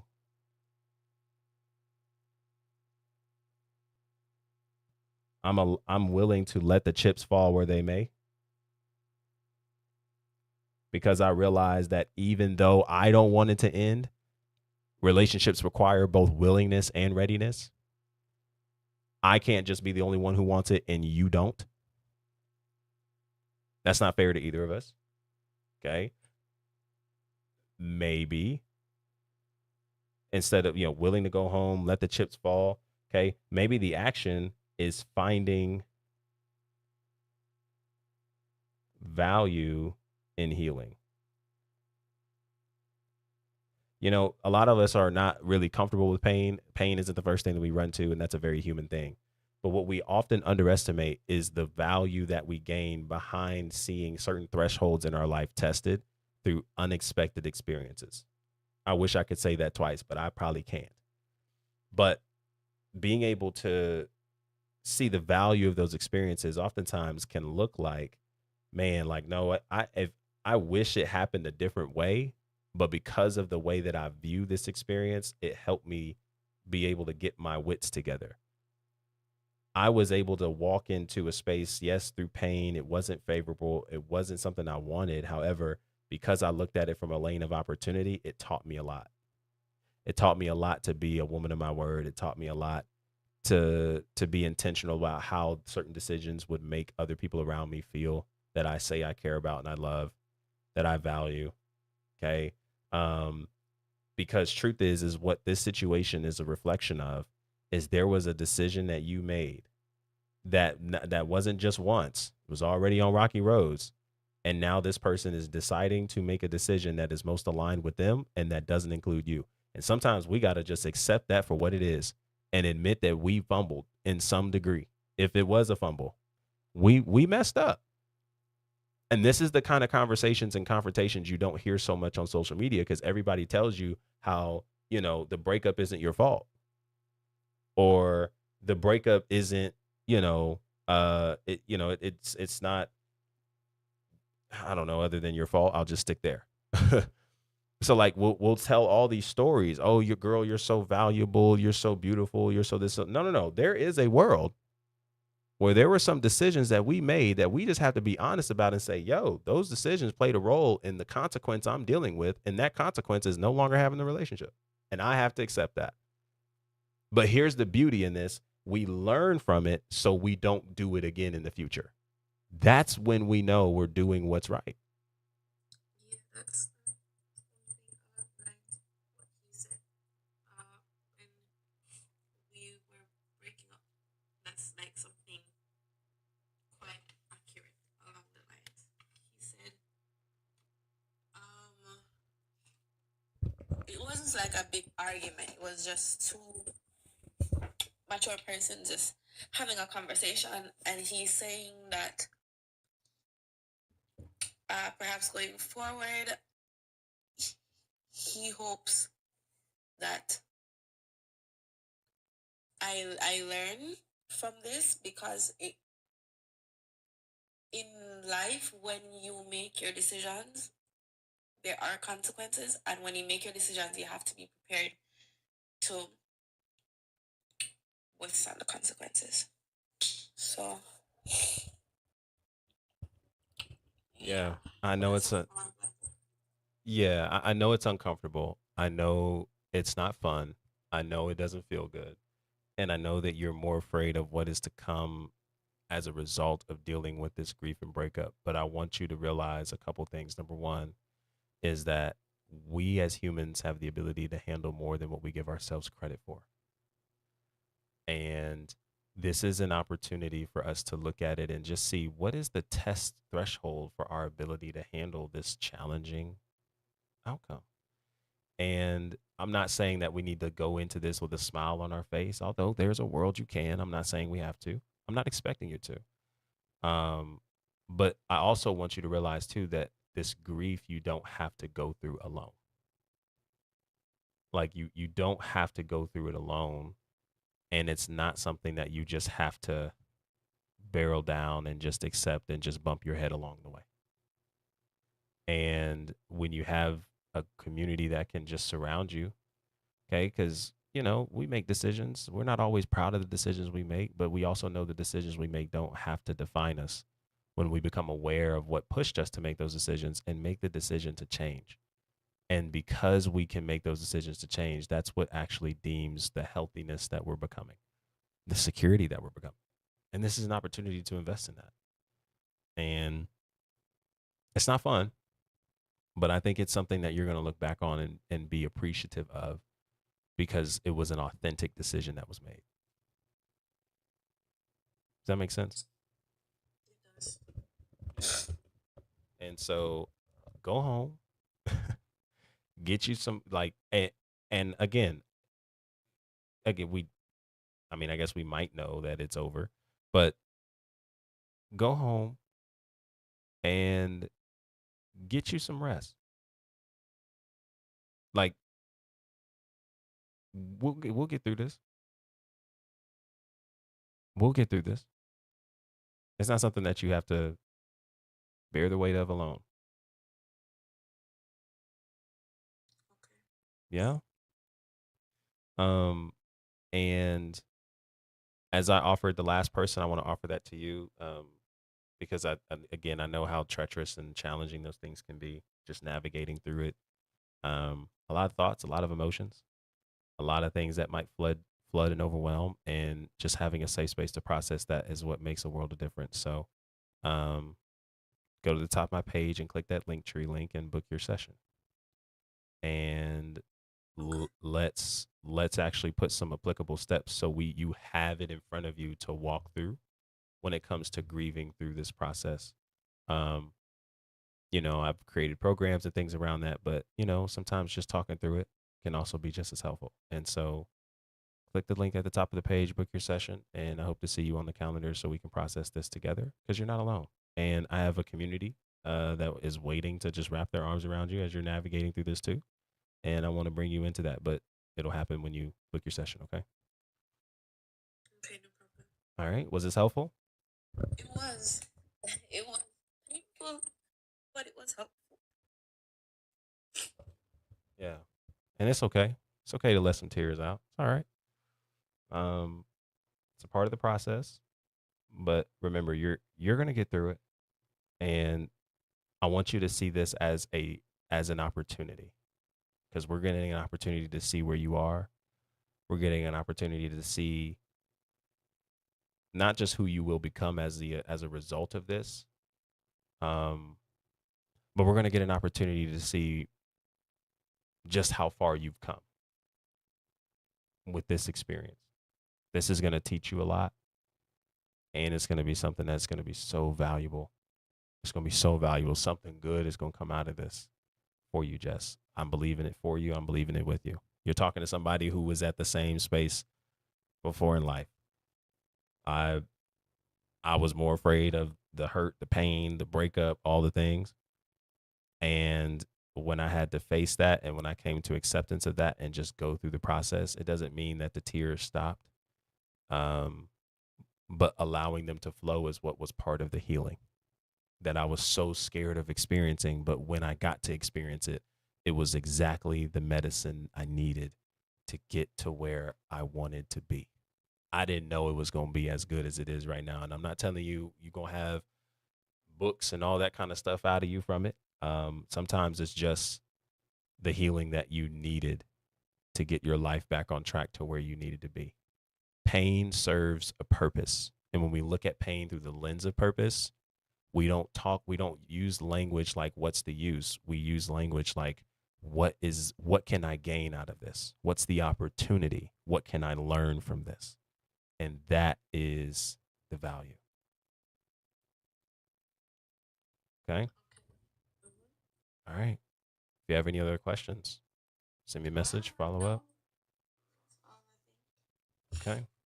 All righty. I hope to see you on the books, and we can walk through this together because you're not alone. Okay.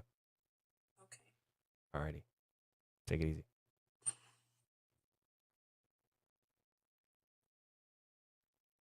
Hey man, y'all put a one in the chat for Jess. Put a one in the chat for Jess. Cool. All right, that was a good conversation. Sometimes we just have to face the truth about some things. It's uncomfortable. It's uncomfortable, but it's part of the healing that we need. It's part of the healing that we need, and you're in a community that wants to support you and walk with you in that space. You're not alone, and you don't have to be. All right. I got time for one more caller, and then we're gonna go. For those of you who are in line and waiting, I appreciate you a ton for sticking around. I go live every day, 1 p.m. Central Time. Okay, and so you guys come back tomorrow. We're doing the same thing. All right. Shout out to C in the middle. She said, when you say lean in, yeah, when I say lean into when you mention that, you mean like the emotions, like lean into the emotions, to the feelings. Is that what you're referring to? I'm forgetting exactly what I said in that context. Thank y'all for the 10K likes. Shout out to y'all. Yeah. So when I say lean into the emotions, so here's the thing. I think I'm learning this more and more about myself. I think there's a various different directions to take with this. So I do want to be concise in it. I do think we're not saying to not feel your emotions. Feeling your emotions are a part of it. Because we got to allow those things to flow. And I think there does come a time where we realize, when we become aware of certain emotions that we're having, when there isn't necessarily a need to feel that way, we have the ability to come out of it. Okay. So when I say lean into your emotions, I'm more so just saying allow them to flow. So as the emotions show up in the day, let's say it is off of the ends of a breakup, and you know, you might start out the day feeling sad. Okay. I'm sad. The relationship ended, and this was typically the type of time this person would send me a good morning text. And I've grown so used to seeing their good morning text at my phone at 9:05 a.m. that it feels weird just not seeing it on my phone this morning. Cool. We've acknowledged that. We've acknowledged why we're sad, and we've acknowledged the role that sadness has played in what we're feeling in the moment. Okay. So now, here's what we want to do. That doesn't necessarily mean that we now just need to take everything off of our calendar and just sit in this sadness all day because it's mandatory to my healing. That's not what I'm saying. I'm not saying that we have to, I'm not saying that we have to make a whole life out of it. What I am saying is that in that moment of sadness, and let's say that sadness is resulting in tears, not every tear means you're sad, but let's say in this particular instance, it results in tears. Just let the tears fall. Cry. That's what you feel in that moment. So cry. And realize too that those tears don't have to last the duration of the day. The tears don't have to last the duration of the month. The tears fell. And guess what I'm going to do while I'm crying? When I become aware of some of the things and the tears that I'm crying and shedding, because I'm really crying over potential. I'm really crying over what I wanted. I'm really crying over, what it is. Okay. Yeah. So this is really good. See, and that's really good recognition, right? Because why do we need to feel the need to be so strong, right? What is the worst that happens when we just let ourselves experience what's there? Because this is the part of healing that we have to experience. This is the part of the healing. And sometimes it's not so much about grieving what was. Sometimes we talk a lot about the relationships and the breakups that happened where a legitimate relationship was there. Sometimes we got to talk about the relationship that never happened, that we wanted to happen real bad. those two hurt just as much. Sometimes because we invested so much early on and there was so much potential that was wrapped around it. And so we were living in a alternate universe, an alternate reality to what was really being experienced. So what I'm saying is you might have a cry at 9:10 because you were used to expecting a message at 9:05 and it took you back to all the relationship that you were experiencing. Cool. As you're going through your day, you may have various emotions that happen. It goes from sadness to anger, anger to denial. You might have some shock that's still there. You know, the whole process of the grieving process and all that entails. What I mean by being able to become aware of that and change states is sometimes realizing like, okay, well, what, and this is a tough thing. I'm not saying, because a lot of times we use the language and we say, oh, you're burying or you're avoiding. I don't think that's always the case. Sometimes we can identify an emotion, feel that in the moment, and then literally come out of that because we're like, okay, I'm done crying now. I've done my crying for the morning. I've done my crying for the evening. I've done my crying for today. And I just want to be happy. And so part of that happiness is becoming aware that, oh, I'm in tears right now. I'm feeling real empty, real hollow.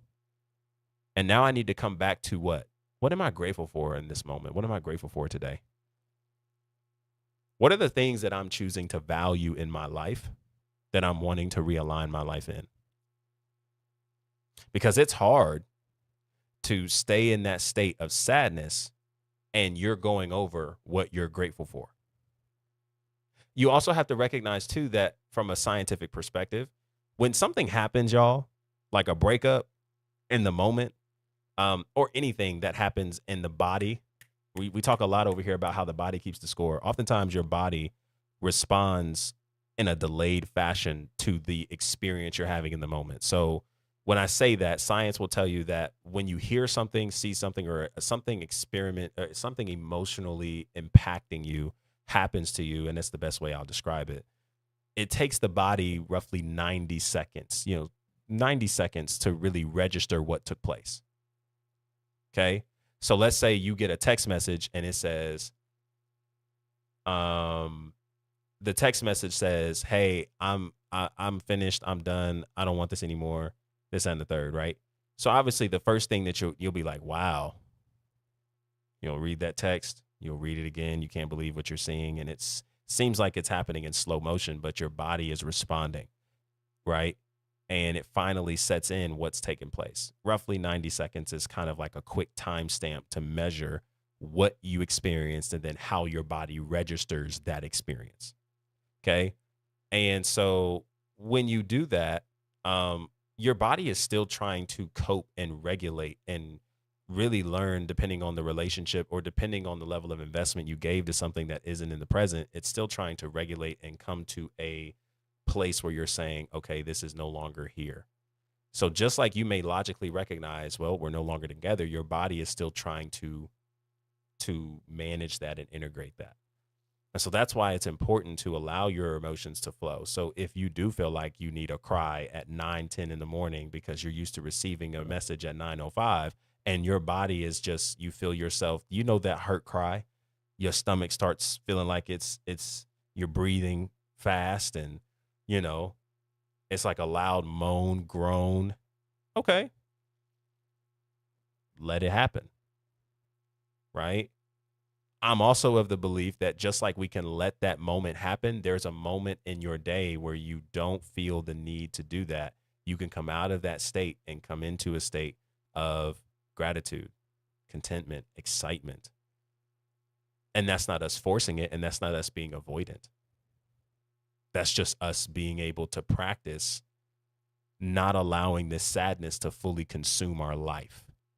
The difference, but okay, here. Oh, okay, this is really good because this probably deserves a whole live to break this down. I'm gonna take our last caller and then we'll get out of here. Okay. And you guys who are, I know I see C in there, Tia. Listen. Again, I'm not stepping on no toes. Therapists, all the things. If you guys are in it, I just need to book y'all session. Like, if y'all been following me long enough to see this stuff and y'all see how it works, there's something here that y'all believe and fully invest into. Take that next step. Like, because in 60 minutes, we'll get what you need to really move forward. and get you involved in what these programs and all this kind of stuff is for you to actually get some results, because it's less about the breakup. Like it's less, and this is why it's not the breakup, it's the story. It's less about the breakup. It's less about the moment that things did not work out for you like you thought it would. It was the story we created around it. This is why when I said we talk a lot about the reality of a breakup or the relationship or dating connection, less about what could have been, or the relationships where you invested a lot from a potential lane, because you had a whole plethora of stories and narratives that brought that relationship at the potential stage to life for you. Your body doesn't know the difference between what's fake and what's real. Your brain doesn't know the difference between what's fake and what's real. Let me correct that. So when you met them and you exchanged numbers and it went from just getting to know them to now all of a sudden they were your husband in the first hour. Okay. And then the relationship just kept advancing mentally and emotionally for you, even though you were still at beginning stages. By the time the things ended, you were already at the altar mentally and emotionally, never physically. And your body is receiving this and engaging with this as if that's where this is going. So when it doesn't, there's a whole other layer of disappointment and grief and all these things that you experience. And so this is why it's important, y'all, that it's not the breakup that did this to you. It's the stories that you created that we invested so much into that did not reflect reality, that created this sense of storming feelings that we're feeling weighed down by.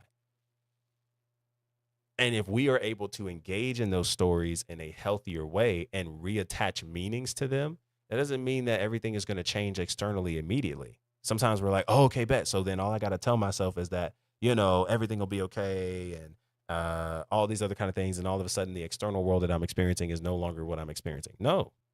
Like, the craziest thing about all this is speaking to spiritual foundations and all these things. Like, a lot of it is going to be tested when you're walking into the same reality that you're thinking that you're wanting to come out of.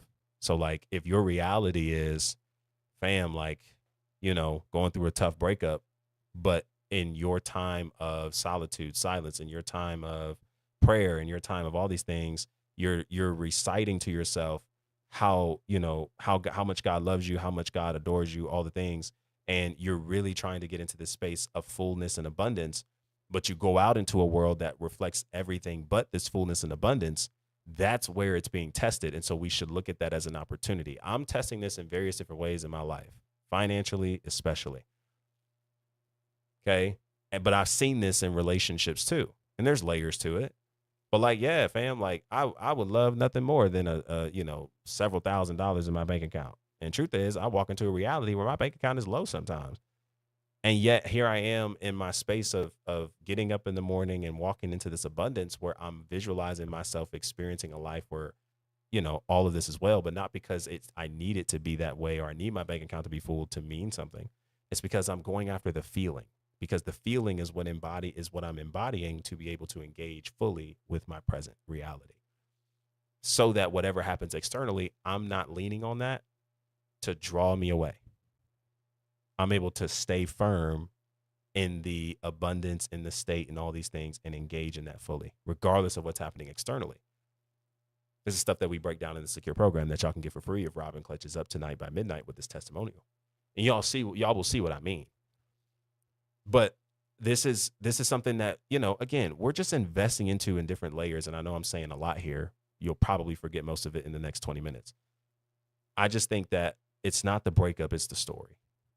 And if we can correct the story, then all of a sudden the breakup itself doesn't have as much of an impact. Just like it's not rejection that you're afraid of. You're afraid of how rejection will make you feel.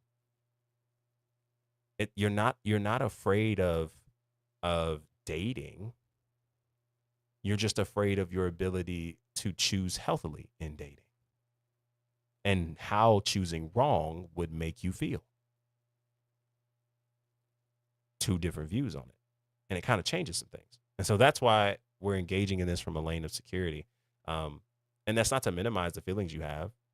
Tears may come, anger may show up, cool. But like let's process this, but processing doesn't necessarily mean I need to sit in it all day. And if that is what it is for now, right? Okay, we'll take that. But as we keep moving forward, there's a way it progresses. There's a way it progresses. All right. And we just went on a whole rant there. So I hope that made sense. Put a one in the chat if it did. Maybe it didn't. Again, we'll come back and make a live and clean all this stuff up. But we'll put some things to it. Okay. Um, and so Rockin' Robin, how we living? Last caller of the day.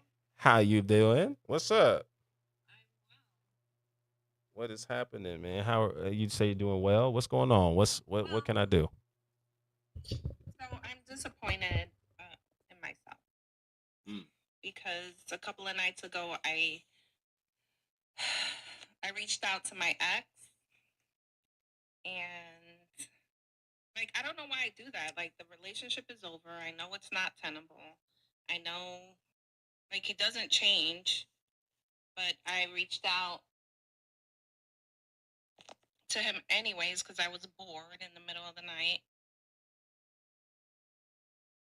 And like I don't know. I don't I don't know if I learned my lesson. Like I do all this healing and all of this inner work and all of this stuff, and like a dog returns to his vomit, you know, Mm. I just, have a moment of weakness.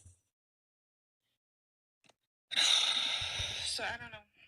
Yeah. I don't know what's wrong with me. Well, Here's the thing. I want to be, I don't know. I tell myself, like, I want to be done with him. Like, he owes me a little bit of money. Like, he owes me some money. And I told him, I said, hey, why don't you do this renovation on this property? Because he's a builder. And we'll be straight. Because I don't know what kind of financial situation you're in. But, so I told him that because I just don't want to see his every month he pays me some of it, like $530. Because he's a man of his word. He's not a bad guy. He's just emotionally unstable. He's an avoidant and all those things. So every month I have to see his name come across my bank statement, and it just like brings stuff up. And I said, I don't want to see his name in my phone anymore. So I called him and I said, do this renovation. It's a small renovation or whatever. It wouldn't take him long because he's good at what he does, and we'll be done. And he didn't take my offer.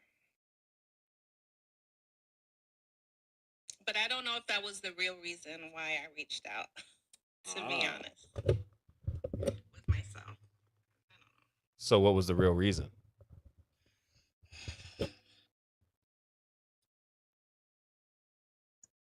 Occasionally I just check and see if he's had a different mindset. It's really just checking because he's like we tell ourselves these stories. I'm like, okay, if he changed this and that, then everything will be perfect and we can live happily ever after. Like I intended it to be, but I know that that's not going to be true because he's literally like the Lord. I said, you're like God in that way that you're the same yesterday, today, and forever. Like it's 3:30 almost. I can tell you what he's doing right now. I could tell you what he probably ate for breakfast. I can tell you what he's gonna eat for dinner. And that part, I like that consistency in him, and I was attracted to that. But I said to him, but God is perfect, so that's why he doesn't need to change. You, sir, are not. There are things that need to change in you. And that's when he got, when he gets triggered, he turns into a different person. Like when he's not triggered, he's everything that I ever wanted. But when he does get triggered, he doesn't take accountability. He just deflects. And he doesn't change. And I can't have a healthy relationship with somebody who's like that. I just can't. And I know it, I know it. But sometimes I just go back and I'm like, well, have I really changed? Have I grown? Have I learned my lesson? And then I get down on myself like I am right now. And I'm scared to, that thing you said about dating is true. Because it's like, I haven't put any profiles on. Every time I think about dating and going, and this, mind you, I've broken up with him 2 years ago. This is 2 year 2 years ago. I broke up with him at the end of July 2024. Yeah, 2024, and it's still like going on. Yeah. And this is actually something that is screaming to more of this moment. So, okay, let me back up. Let me have a better beginning. Firstly, I do want to say, we definitely don't want to be hard on ourselves in these moments. I think sometimes what creates the further guilt and shame from like moments like breaking no contact or something along those lines, that comes from a variation of different places. You hear all the things online. Don't break no contact. If you do, it means this, and all the things that we can quickly connect. And shame and guilt is definitely survival language, and it's a reflection of that. And a lot of times, what's creating the shame and guilt is the story that we create in our minds based off of how we feel we be perceived if somebody knew we did this. Like if this was plastered all over social media, oh my goodness, like I'd be dragged, canceled, whatever. Right. And so I definitely want to first say that I don't, we want to be able to reframe some of the story, right? It's not, it doesn't have to mean that you're weak. It doesn't have to mean that you're fragile or that you're silly or that you didn't even learn your lesson. You're very aware of what is there, why it doesn't make sense. You can articulate a lot of that a lot pretty good, I would say. So what I'm seeing though is there is a disconnect between what you know and where your identity is. And it's not to necessarily say like, oh, you don't know again your name, your social security, or that you're a child of God. Like all that is present. Cool. But we recognize too that even from a believer standpoint, when we have an exchange of identity, um, yes, we know we belong to God, we know we belong to Christ, all the things. And there's a lot of programming that we are also getting exposed to us from moments like this that is showing us that we're still trying to perform for a sense of relief, relaxation, meaning, instead of being able to live from it. And being curious enough about it is where we actually create genuine breakthrough instead of just reciting scripture or reciting church phrases or taking another communion because, or, doing another fast, whatever you want to do. This is kind of where it becomes real. And so, my question to you in this is what did you believe or what are you believing about yourself as it relates to reaching back out or the very things that make you feel like you need to reach back out to reconnect with him?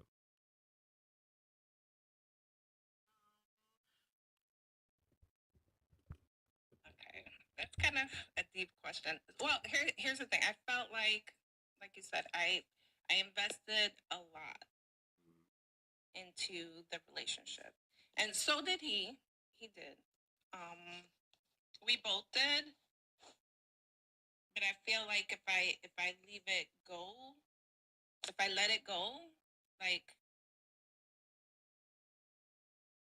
I just don't want to take the L.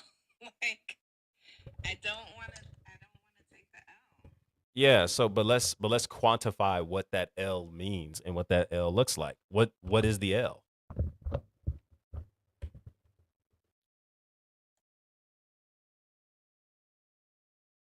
What does it mean? What is the The L? L, like to me in my head, it means like, yeah, that I'm a loser, that I didn't learn from even my marriage. Like after I was married for, I was with my ex-husband for 18 years, right? I was married for 15 years. And it was, anyway, I'm not going to get into it, but, there was a lot of trauma, a lot of betrayal, a lot of everything. I lost everything and had to start my life over again at 40. And then shortly thereafter, like, the ink wasn't dry on my on my divorce before I got into this other relationship, which I don't know. In some ways, it was better, and in a lot of ways, it was like worse because he was like borderline. I went from a narcissist to a borderline.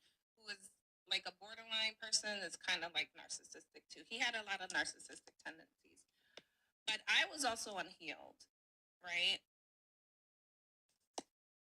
I thought I could change people. I thought my love could change people. I thought my coping skills could change people, and I learned that I can't change or fix anybody else. The only person that I can change and fix is myself. And I can barely do that.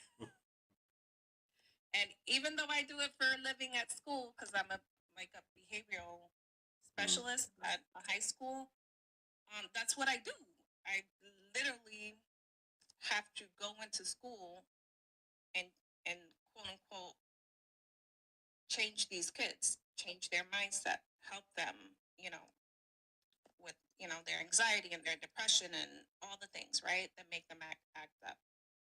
And so then I transfer that to my real life, and I pick these projects and think that I can change them. And I know now, like when I met my ex, I was like, oh, instead of seeing him as dangerous, my ex-boyfriend, when I said my ex-boyfriend, I was like, oh, he's very passionate. He's very intense.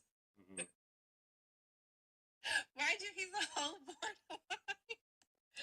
And so I'm like, Robin, why do you like do that? But now I see the signs and I'm like, like this, I'm not taking this up. But anyway, I guess to myself, I just don't want, I don't know, I don't want to walk away from this relationship being the one that invested a lot and lost. Okay. So what you said in the beginning, you feel like you're a loser. Like you're a loser in the situation. You're a loser because you didn't learn from the marriage. And there's so much that you've invested in that you don't feel like you want to take back, as if like kind of like the story I've given so much here, like I have to stay. Kind of like if you bought $100 ticket movie and the movie turns out to be bad in the first 20 minutes, you'll tell yourself, we gonna sit and watch the rest of this movie because I spent $100 on this ticket. 1,000%. Right. That's how. Yeah. And so there's okay, so this is kind of where we're peeling the onion back, because there's still something more there. Because let's just stay with that picture. So let's say you did accept that you took the L and you were the loser in the situation. What does that mean now? What does that mean? Yeah, what does that mean now? What does that mean about Robin?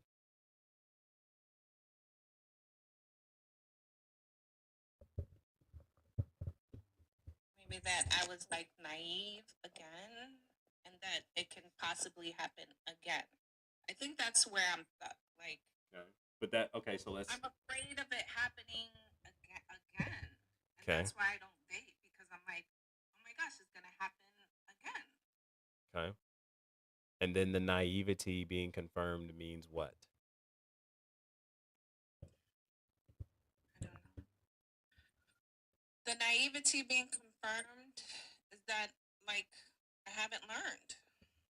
I don't like that thought that I haven't learned my lesson.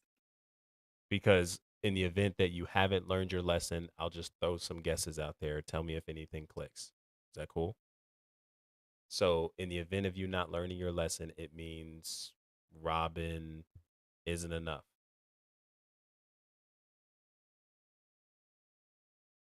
Yeah. same way. Yeah. Or that means, okay, Robin can get hurt again in the same way. And maybe it means Robin is incapable of having the relationship she wants. Possibly, yes. Okay. Would it mean Robin, that maybe it goes this far? Um, that maybe God doesn't see fit for Robin to have a man and have a relationship.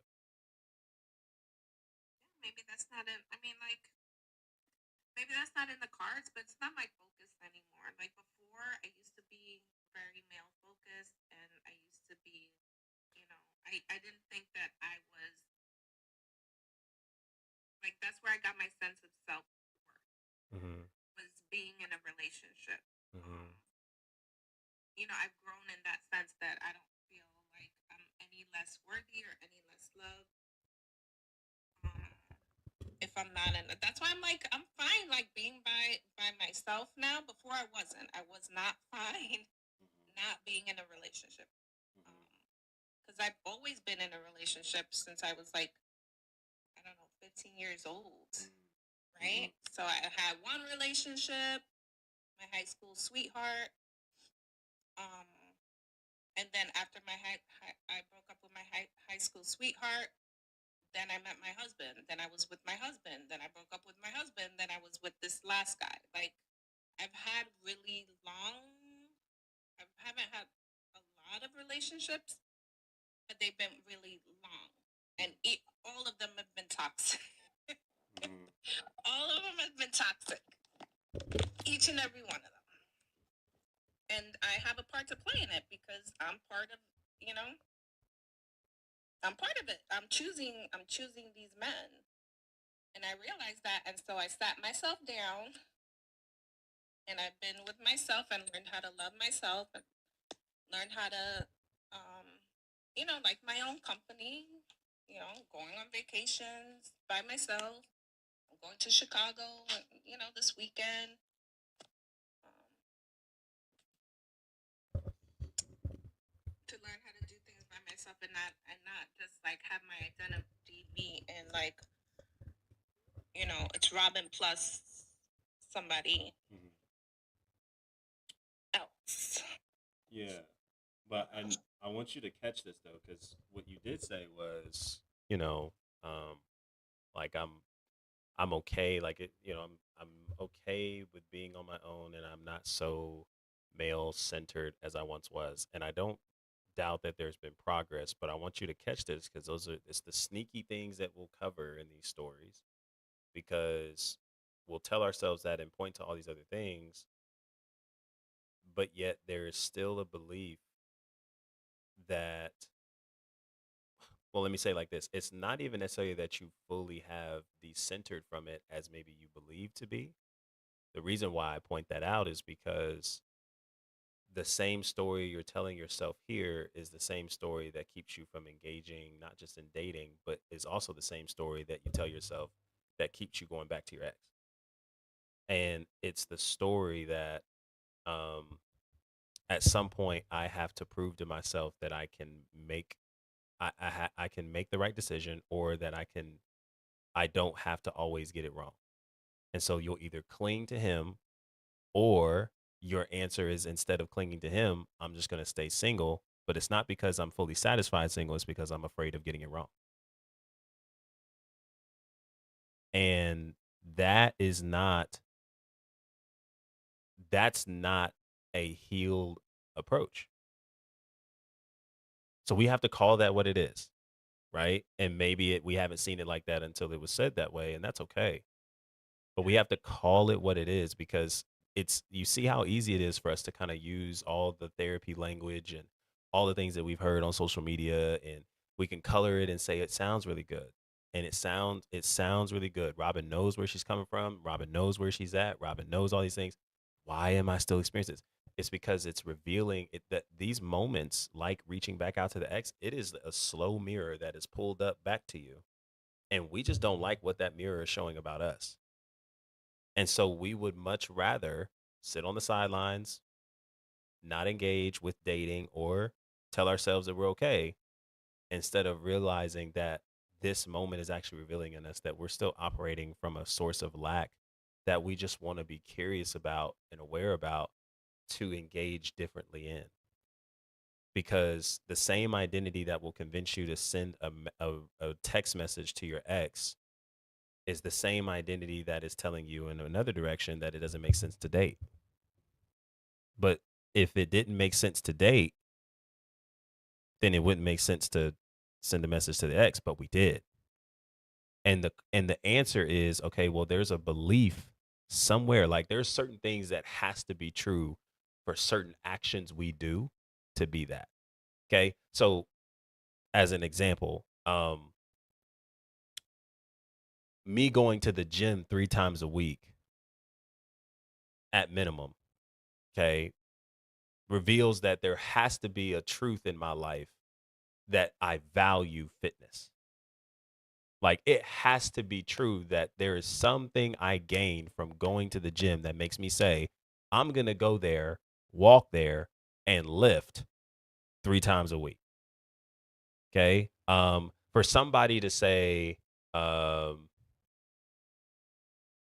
okay, for somebody to say there's no good men out here, the first question that should come to mind is, okay, well, what has to be true in this person's existence for them to say that? Because those words don't just come from places of random things. What we say isn't random. What we believe isn't random. So where does that come from for that? What has to be true? And it doesn't necessarily mean that what we're listing is exactly it, but we're just saying out of all the realm of possibilities of truth claims that are made, what has to be true? Well, for this person, it's possible that what has to be true is that, you know, they've been hurt by enough men. What has to be true is that, well, men don't really care for her. What has to be true in her mind, or for vice versa, from the guy's mind to a girl, is that all women will do is just move on to the next person. I'm not enough staying for her. She's not my girl, it's just my turn type of content and talk. Okay. But then if we look at vice versa, well, for someone to get married, what has to be true for them to even get married? For them to experience marriage and experience a healthy marriage? Well, it has to be true that somebody's out there to marry. It has to be true that marriage is available for them, that love can be found. It has to be true that they believe that they have the ability to go on the journey of marrying this person. And so many other statements that we can make that summarize to the ability that these things have to be true for this action to come about. So when it comes to our behaviors, from the smallest of things to the largest of decisions we'll make, there are truths that lay deep within our identity. Not to say that it has to be, something that we have to like go on a long monk hiatus to figure out. I'm not telling you like it involves you going on a 40-day fast, fasting 40 days and 40 nights because I got to find out what God is telling me. Like, no, it doesn't really involve all that because it's not necessarily so much of something that we have to go on a treasure hunt for. But what I'm saying is that we just want to stay curious enough to say, yo, I'm going back to this person. There's clearly something that I'm looking for, but I also recognize logically it's not found here. So what exactly do I feel I need that I think I'm going to get from this person, or that I think I'm going to get from this situation, that is really revealing a lack in me that I have to be able to cultivate and create somewhere else? And that identity piece is massive because essentially we're just saying at the core, I'm afraid of losing and taking the L. And so it's easier for me to stay. And now we have to be curious and say, well, what is the story that I could tell myself that isn't necessarily full on delusion and full on crazy, but is the opposite of what I'm rehearsing to myself in this moment, that gave me permission to say, I should send them a message, even though I know it's not good for me. Just like it's the same story that tells you it makes sense not to go on a date. Well, what is the story that I need to start rehearsing and telling myself that is healthier and that actually breathes the opportunity for me to say, no, I can go on a date. I want to go on a date, and I have what it takes to have a successful date. And I have the ability to choose healthily.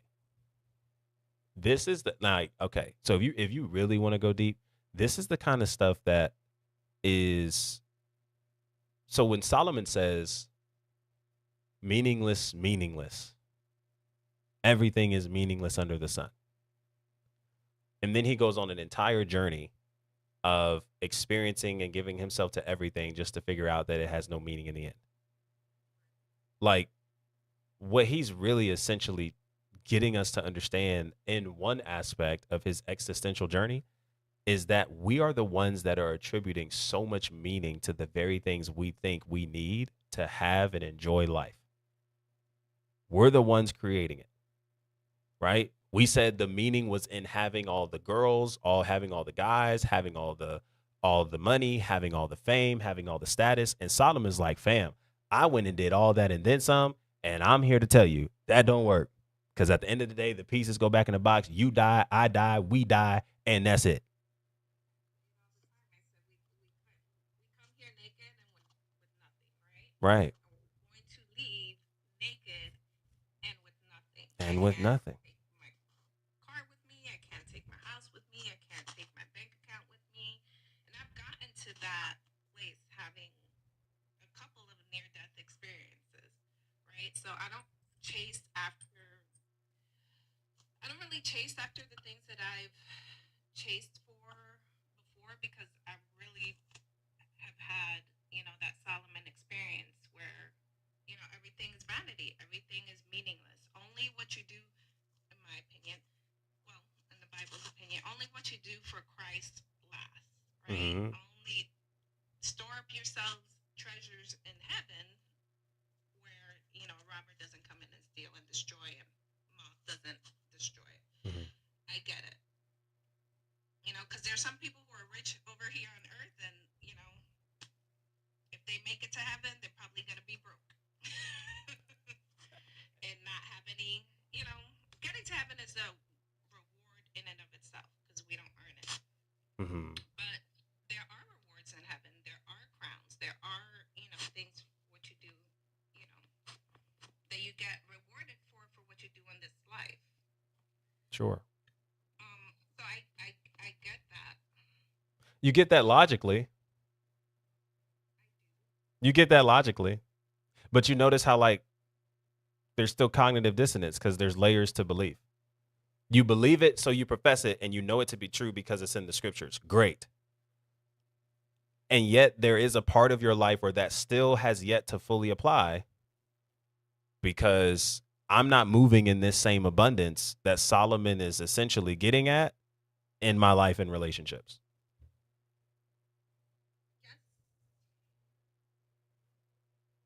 So I mean, haven't reached. yeah, and I'm not like, it's not about like being perfect or trying to.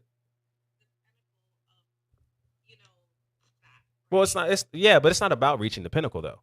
Like it's not about being perfect or trying to reach a mountaintop there. This is the stuff, like, again, this is the things that we should be curious enough about.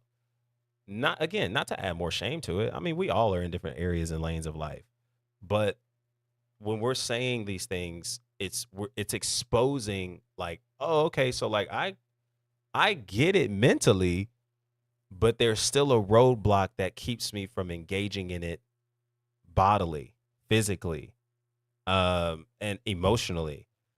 And that is something that we should take caution to, and not just kind of feel like the answer is to, maybe find another, I won't necessarily say another way around, but try to engage it in a shortcut fashion, because a lot of this stuff is us needing to engage with the very bodies God's created to rewire the programming that we're moving in that tells us this, regardless of whether or not this makes sense logically, this is just what we do. Like, this is what explains basically that disconnect.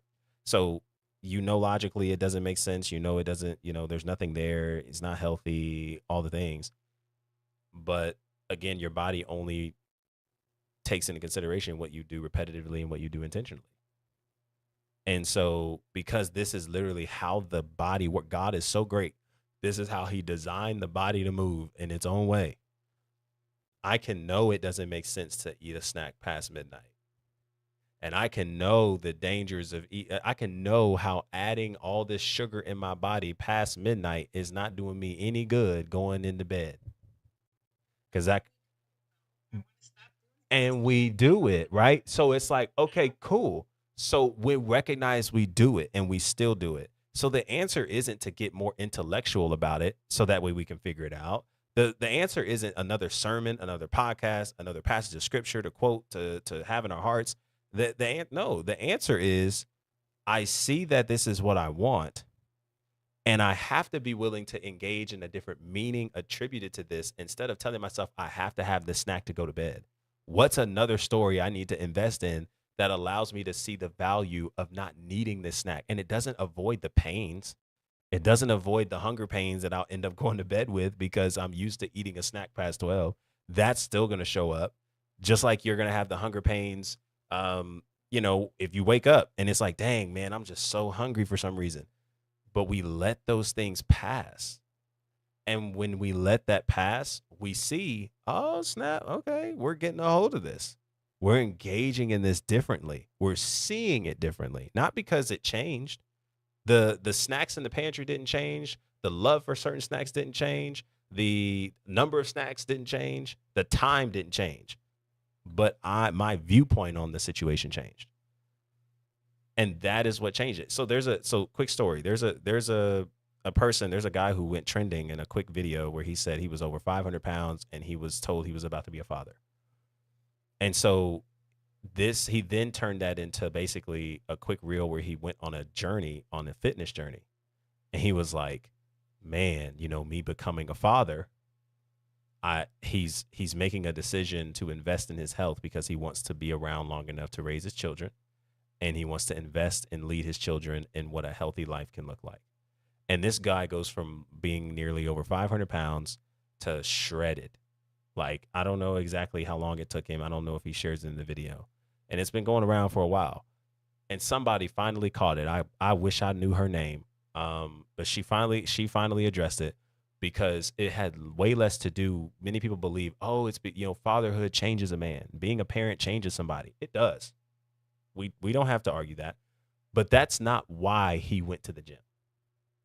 He didn't go to the gym because he found out he was about to be a dad. And all of a sudden becoming a dad just got him locked in. So the answer to your problems from this video, some might conclude, is to become a dad and watch your life change. No, that's why we have horrible fathers and horrible parents now.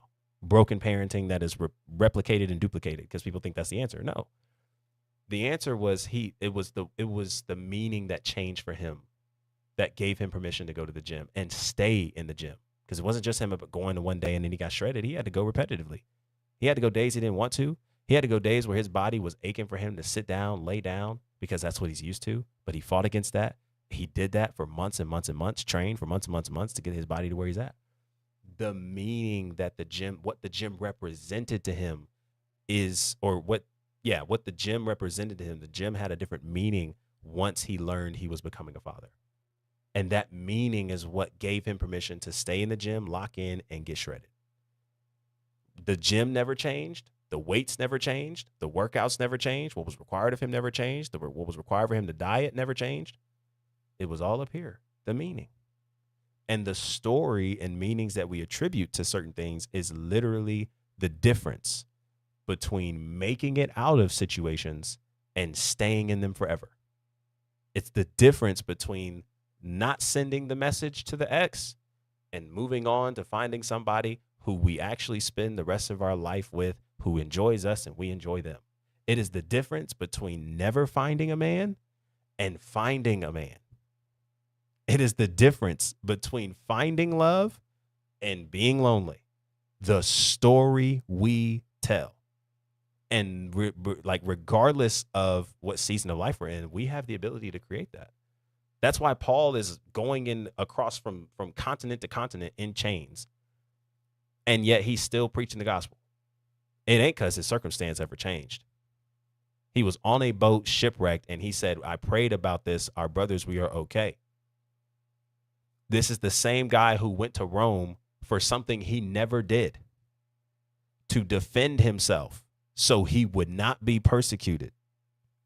And when he gets to Rome, they put him under house arrest. And instead of looking at that as like, bang, dang, bro, like there's nothing I can do. I'm in a hole. This sucks. And complaining about what he was in, he looked at that as an opportunity, and he starts inviting people into the very home he's in Rome, and he's preaching the gospel. It's still moving on, and he didn't need to be out of chains to do it. The same guy that is in chains writing these books, talking about how grateful and content he is with the life he has. Nothing externally changed.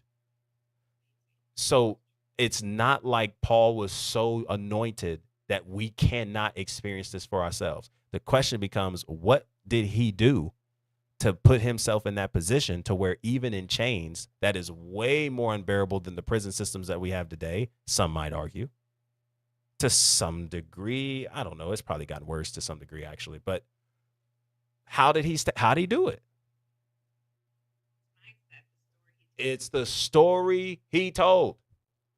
The same story where he says, don't think it's strange when you're experiencing trials, for it is to be what?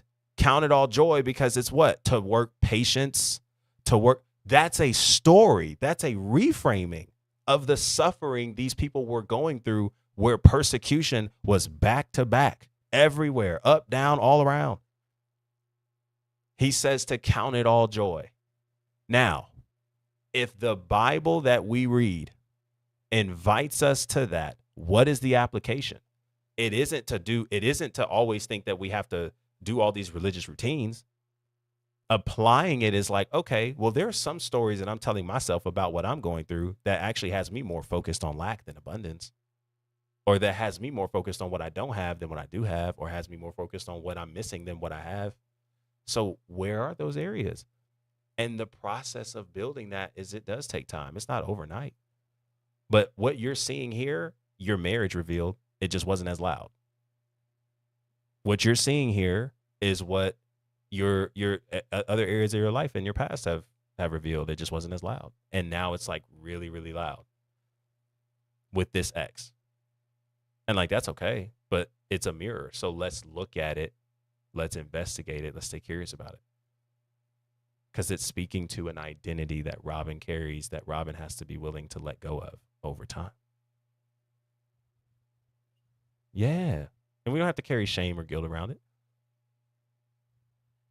So this is why I'm telling you, one, got to get your testimonial in. Because if you get your testimonial in, you got this secure program is perfect. Yeah. Yeah. Yeah. For whatever reason, I feel like I'm a phony. You know what I'm saying? Because I'm still struggling in certain areas of my life, but you have helped me a lot. Yeah, but okay, so I want you to think of it like this. Well, one, I think it's important to identify who said that we're a phony. Is it just us, or is it other people? And if it's other people, how credible are these other people? That's number one. That's good. So then that means we care too much about what we think about ourselves. And so that's something. But also to an extent too, it's like, healing or making progress. We're the only people that tell ourselves that we have to fully make it in order to find what we have to say or give to be of any benefit, to qualify. Like if a friend of yours was saying the same things to you that you're saying to me, you probably will respond to them differently than how you respond to yourself. You would probably be telling them, nah, girl, it's just as valuable now. You're okay. This is winning. You're doing amazing. But yet we don't give ourselves that same permission. Most people are. And so it's like, yeah, I just think we see that. And it's like, nah, it doesn't have to mean that, if I were to speak on what, progress I've made, then I'm still a phony because I'm not where I think I should be. We're the ones that created that story. And then you also notice from that, we're the ones or the same ones that created that anxiousness, that fear, the guilt, the shame. Like we think it's always some type of spiritual attack as to why we feel so guilty and shameful. It's not always the case. Sometimes we're creating that because of the stories we attached to certain meanings, certain experiences. And you're not a phony. You're in process. Do you see that right there just put a whole different smile on your face than what you just said? You're not a phony, you're in process. Think about how differently we approach our experiences in healing when we're realizing we're developing. It has never becoming secure has never been about arriving somewhere. It's a rhythm. It's a rhythm. We, especially as believers, we already know we got it in the bag because we're heirs of God and joint heirs with Christ. We got it locked in. So part of moving from abundance is us realizing that there's a rhythm that we're invited to create that doesn't absolve us from challenges, life and things happen, disappointments occurring, people being people. It does give us the ability to approach it differently. You're in process. So part of it, so being in process, we don't necessarily minimize what we've already won, experienced, gained, because we aren't where we want to be. Right? If you ask any pro player, they'll tell you, whether it's at their retirement speech, it's in the middle of their season, it's in the middle of their career. Like they didn't necessarily look at every rep that they did as a waste of time. Going back to when they were in Little League and they were playing with kids their age and their size. Like they were like, fam, this stuff was groundwork for what I'm doing now. And I didn't know it was going to be this big. I didn't know it was going to be on the other side of millions of dollars, a Super Bowl ring, an NBA Finals championship, and setting up my family for life. But every rep mattered. And I was able to celebrate my process and progress along the way. And like, you know, Lil LeBron, Steph Curry's of the world, all these people, like they did amazing stuff. It was every step of the way that made the difference. So celebrate that. That's why like don't be so hard on yourself. Celebrate that. You've made My own advice. I always tell my students, I'm like, progress, not perfection. Progress, not perfection. But I don't say that. yeah. And isn't it interesting how we would much rather say it to other people. And it's kind of crazy because it's like you got to question yourself on like, well, where does all that come from where does that come from for you? Not that you need to know like roots of why you say that to other people than to yourself, but more so like the golden rule, do unto others as you would have done unto you. That assumes you have gold. That assumes you have gold in your possession to give, which means you have it for yourself before you have it for other people. And if we find ourselves giving it to other people and not to ourselves, what are we giving?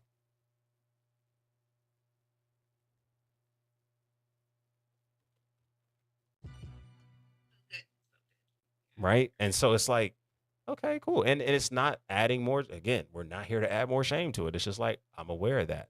So now that I'm aware I give that more to other people than me, I'm going to start being more intentional about giving it to me. That's how we change it. So now we go in every day and we're saying, hey, it's progress, not perfection. What did you do today that made progress? And sometimes progress doesn't always mean I'm doing something. Sometimes it's just me receiving something. Sometimes progress is rest. Sometimes progress is just being. And we can see every step along the way from there. Does that make sense? Girl, you just got a whole coaching session and then some for free. Thank you. I'm grateful we had this conversation. Look, we counting on you for this. We counting on you for this testimonial. Celebrate your progress in it. Okay. All the things, what you learn, what you gain. Cool. By midnight. And I want to give y'all this secure program for free. I want to. Because like this is a win for you.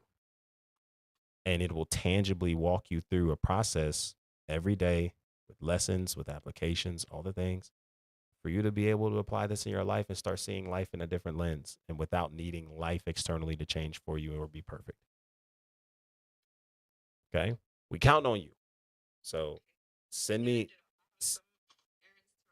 well, you better lock in. Better lock in. All right. We counting on you. So send me the keyword testimonial. I'll be sure to get you the Google Drive link that you'll upload the video to. And then once you do, I'm gonna revisit everybody that's in this stream, and y'all gonna get free access to the secure program as a whole. No games. All right. And then there is a community waiting on you, all the things. So y'all be sure to blow up Robin if by the time y'all get closer. Cause I'll make an announcement about it. Yeah. Hope this was helpful. And yeah. And we'll talk soon, okay? All right. Take it easy. Hey man, drop a one in the chat for Robin, man. Was this helpful? Was this helpful? I hope it was. I hope that conversation was helpful. I hope this live has been helpful. I hope this blessed all of you who have come in and gone out of our time together. The stream replay, it will be uploaded on YouTube. Okay. So if there's something in here that you needed to listen to, you need to listen to again and again, you need to hear again and again, be sure to go over to my YouTube. It'll be uploaded within 24 hours. All right. And so you should have that there. Be sure to go to the top of my page on my socials, specifically my TikTok. If you want to book your session, book your call, YouTube, it'll be in the description below. Okay. Book your one-on-one call. All right. And let's get 60 minutes to get a game plan together. You never know what conversation has the ability to change just 1 ounce of your perspective to help you move forward in the life that's in front of you.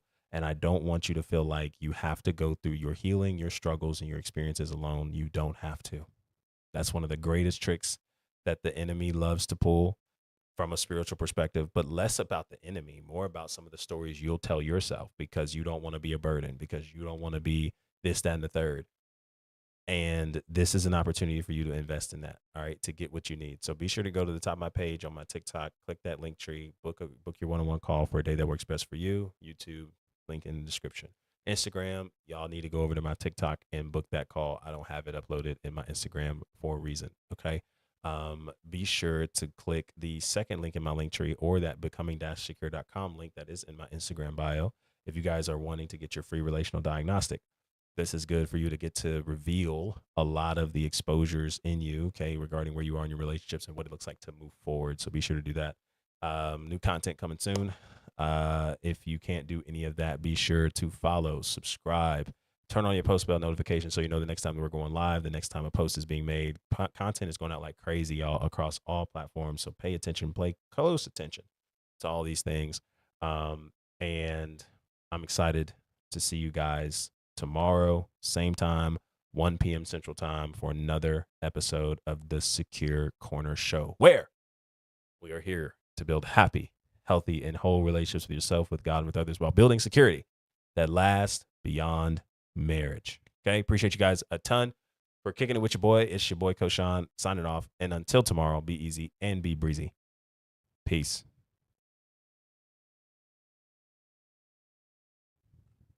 Y'all take it easy. Appreciate y'all a ton.